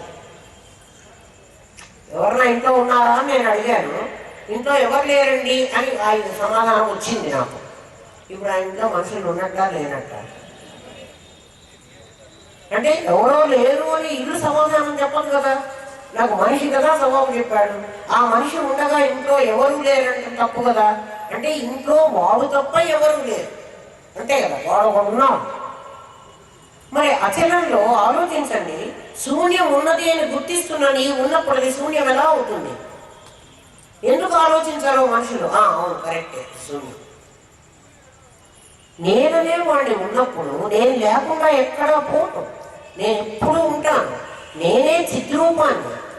నా చైతన్య శక్తి ఈ ఆకాశం అనే దాని మీద పడేస్తేనే, ఎందుకంటే కాశీ ఉంది, గంగ ఉంది అని నాకు అనిపిస్తోందంటే నేను నా చైతన్యాన్ని దాని మీద ప్రసరింపజేస్తున్నా. మీకు చిన్న ఎగ్జాంపుల్ ద్వారా అది అర్థమవుతుందండి. హైదరాబాద్ నుంచి నేను కారులో వస్తున్నాను. నా కారుకి హెడ్ లైట్లు ఉన్నాయి, బాగా పెద్ద పెద్దవి. నా హెడ్ లైట్లే మరి రోడ్డు మీద పడి నాకు కానీ రోడ్డు కనిపిస్తుంది. ఇది కాక అక్కడక్కడ రోడ్డు మీద ఇటుపక్క తర్వాత లైట్లు వెలుగుతున్నాయి. నిజంగా లైట్లు కాదు, ఎలక్ట్రిసిటీ బల్బులు కాదు, పోనీ సోలార్ బల్బులు కూడా కాదు, సోలార్ వల్ల కూడా వెలగటం లేదు. నా హెడ్ లైట్ కాంతి ఆ రంగు మీద పడి ఆ రంగు నాకు లైట్ లాగా ప్రకాశిస్తోంది. యథార్థంగా అక్కడ దీపాలు లేవు, అక్కడ కాంతి ఇచ్చేవే లేవు. తర్వాత ఇది కొత్తకోట, ఇది జడ్చెర్ల అని ఆకుపచ్చ బోర్డులు ఉంటాయి. నా కారు లైట్ కాంతి ఆ బోర్డు మీద పడి ఆ బోర్డుకు వేసిన రంగు వల్ల అది లైట్ లాగా కనిపిస్తోంది నాకు. నిజంగా అక్కడ లైట్ లేదు, ఎందుకంటే నా కారు పాస్ ఆన్ అయిపోయిన తర్వాత అది బోర్డుగానే ఉంటుంది, ఒకటి రంగులు కానీ నాకు కనపడదు. అంతకుముందు నాకు అది కనపడుతుంది. అది నిజంగా లైటా? అది లైట్ కాదు, కానీ లైట్ లాగే కనిపిస్తుంది. అలాగే పరమాత్మ యొక్క చైతన్యం మన అన్ని వస్తువుల మీద పడి, మన బుద్ధి మీదే పడి అది ప్రకాశించి ఈ జీవుడు అనేవాడు ఏర్పడ్డాడు. యథార్థంగా నిజంగా జీవుడు లేడు. అది పడి ఆ బోర్డు ఆ లైట్లు ఎట్లా ప్రకాశిస్తున్నాయి, రంగే 3 రంగులు, ఆ రంగులు వేస్తే అట్లా ప్రకాశం వస్తుంది.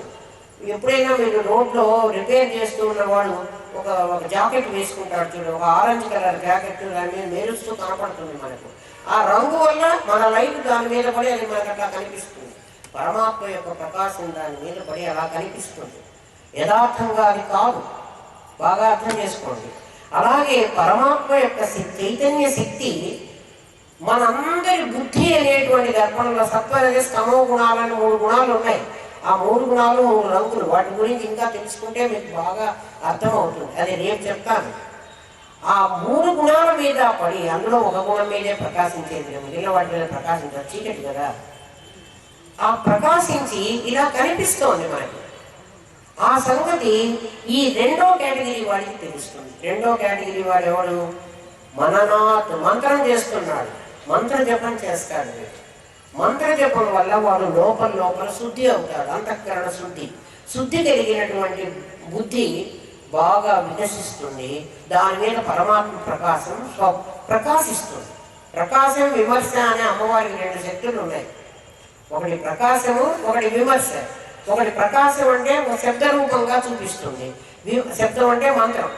విమర్శ అంటే ఆ మంత్రార్థాన్ని సూచించేటువంటి ఒక దేవత, దేవుడు మీరు ఎవరన్నా పెట్టుకోండి, అది కనిపిస్తుంది.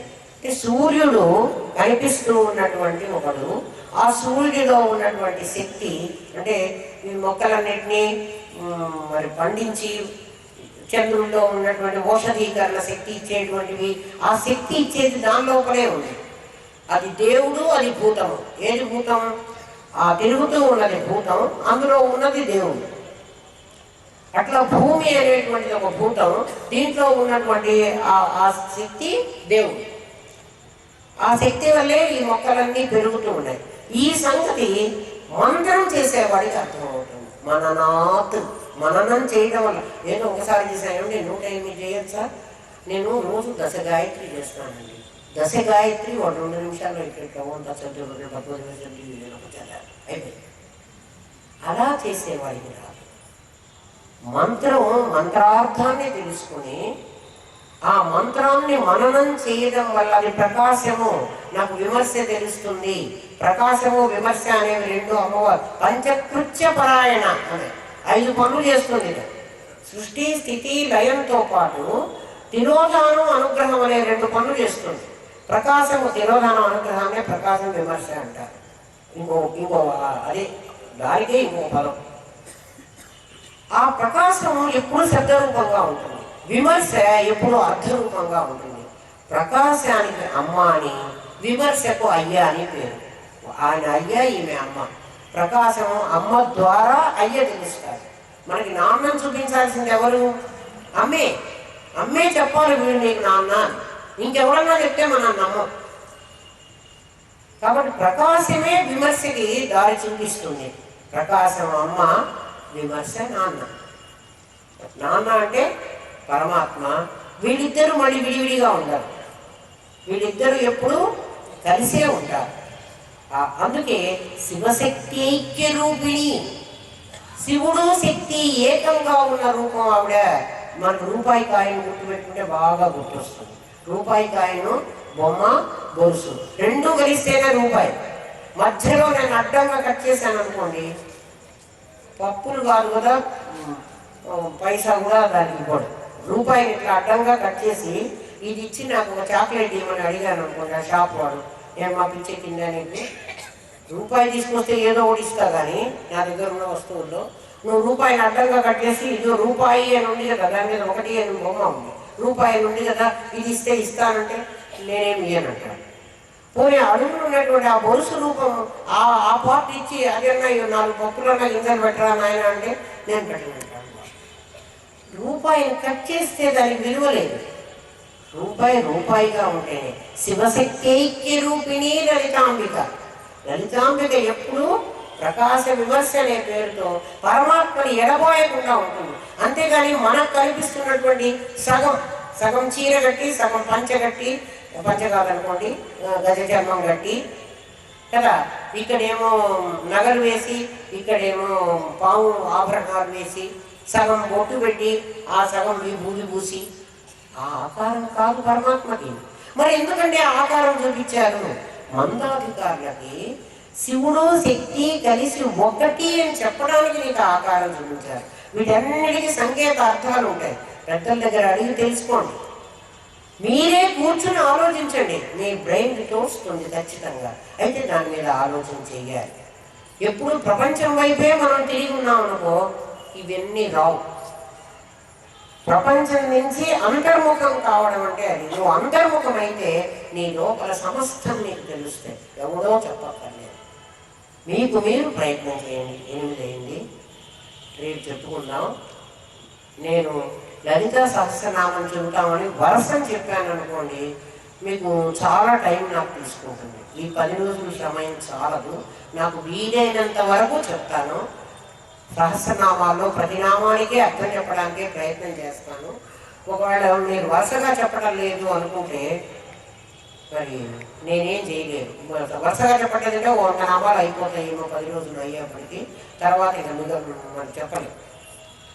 అందుకని మొత్తం నామాలు వస్తాయి. వాటికి అర్థం మీరు స్ఫురించుకుంటే మిగిలిన నామాలు వాళ్ళు నేను చెప్పకుండా వదిలేసినవి ఏమన్నా ఉన్నా మీకు అర్థం అవుతాయి. ఈ బేస్ చేసుకుంటే రేపు చెప్పుకుందాం. ఓం తత్సత్. స్వస్తి ప్రజాభ్యో పరిపాలయంతాం న్యాయేన మార్గేణ మహిమహేష. ఓం బ్రాహ్మణేభ్యః శుభమస్తు నిత్యం. లోకాః సమస్తాః సుఖినో భవంతు. ఓం పూర్ణమదః పూర్ణమిదం పూర్ణాత్ పూర్ణముదచ్యతే. పూర్ణస్య పూర్ణమాదాయ పూర్ణమేవావశిష్యతే. ఓం శాంతి శాంతి శాంతి. ఓం నమో బ్రహ్మాదిభ్యో బ్రహ్మ విద్యా సాంప్రదాయ కర్తృభ్యో వంశ ఋషిభ్యో గురుభ్యో నమో మహద్భ్యః. సర్వోపద్రవరహిత ప్రజ్ఞానగణః ప్రత్యగర్థో బ్రహ్మైవాహమస్మి బ్రహ్మైవాహమస్మి బ్రహ్మైవాహమస్మి.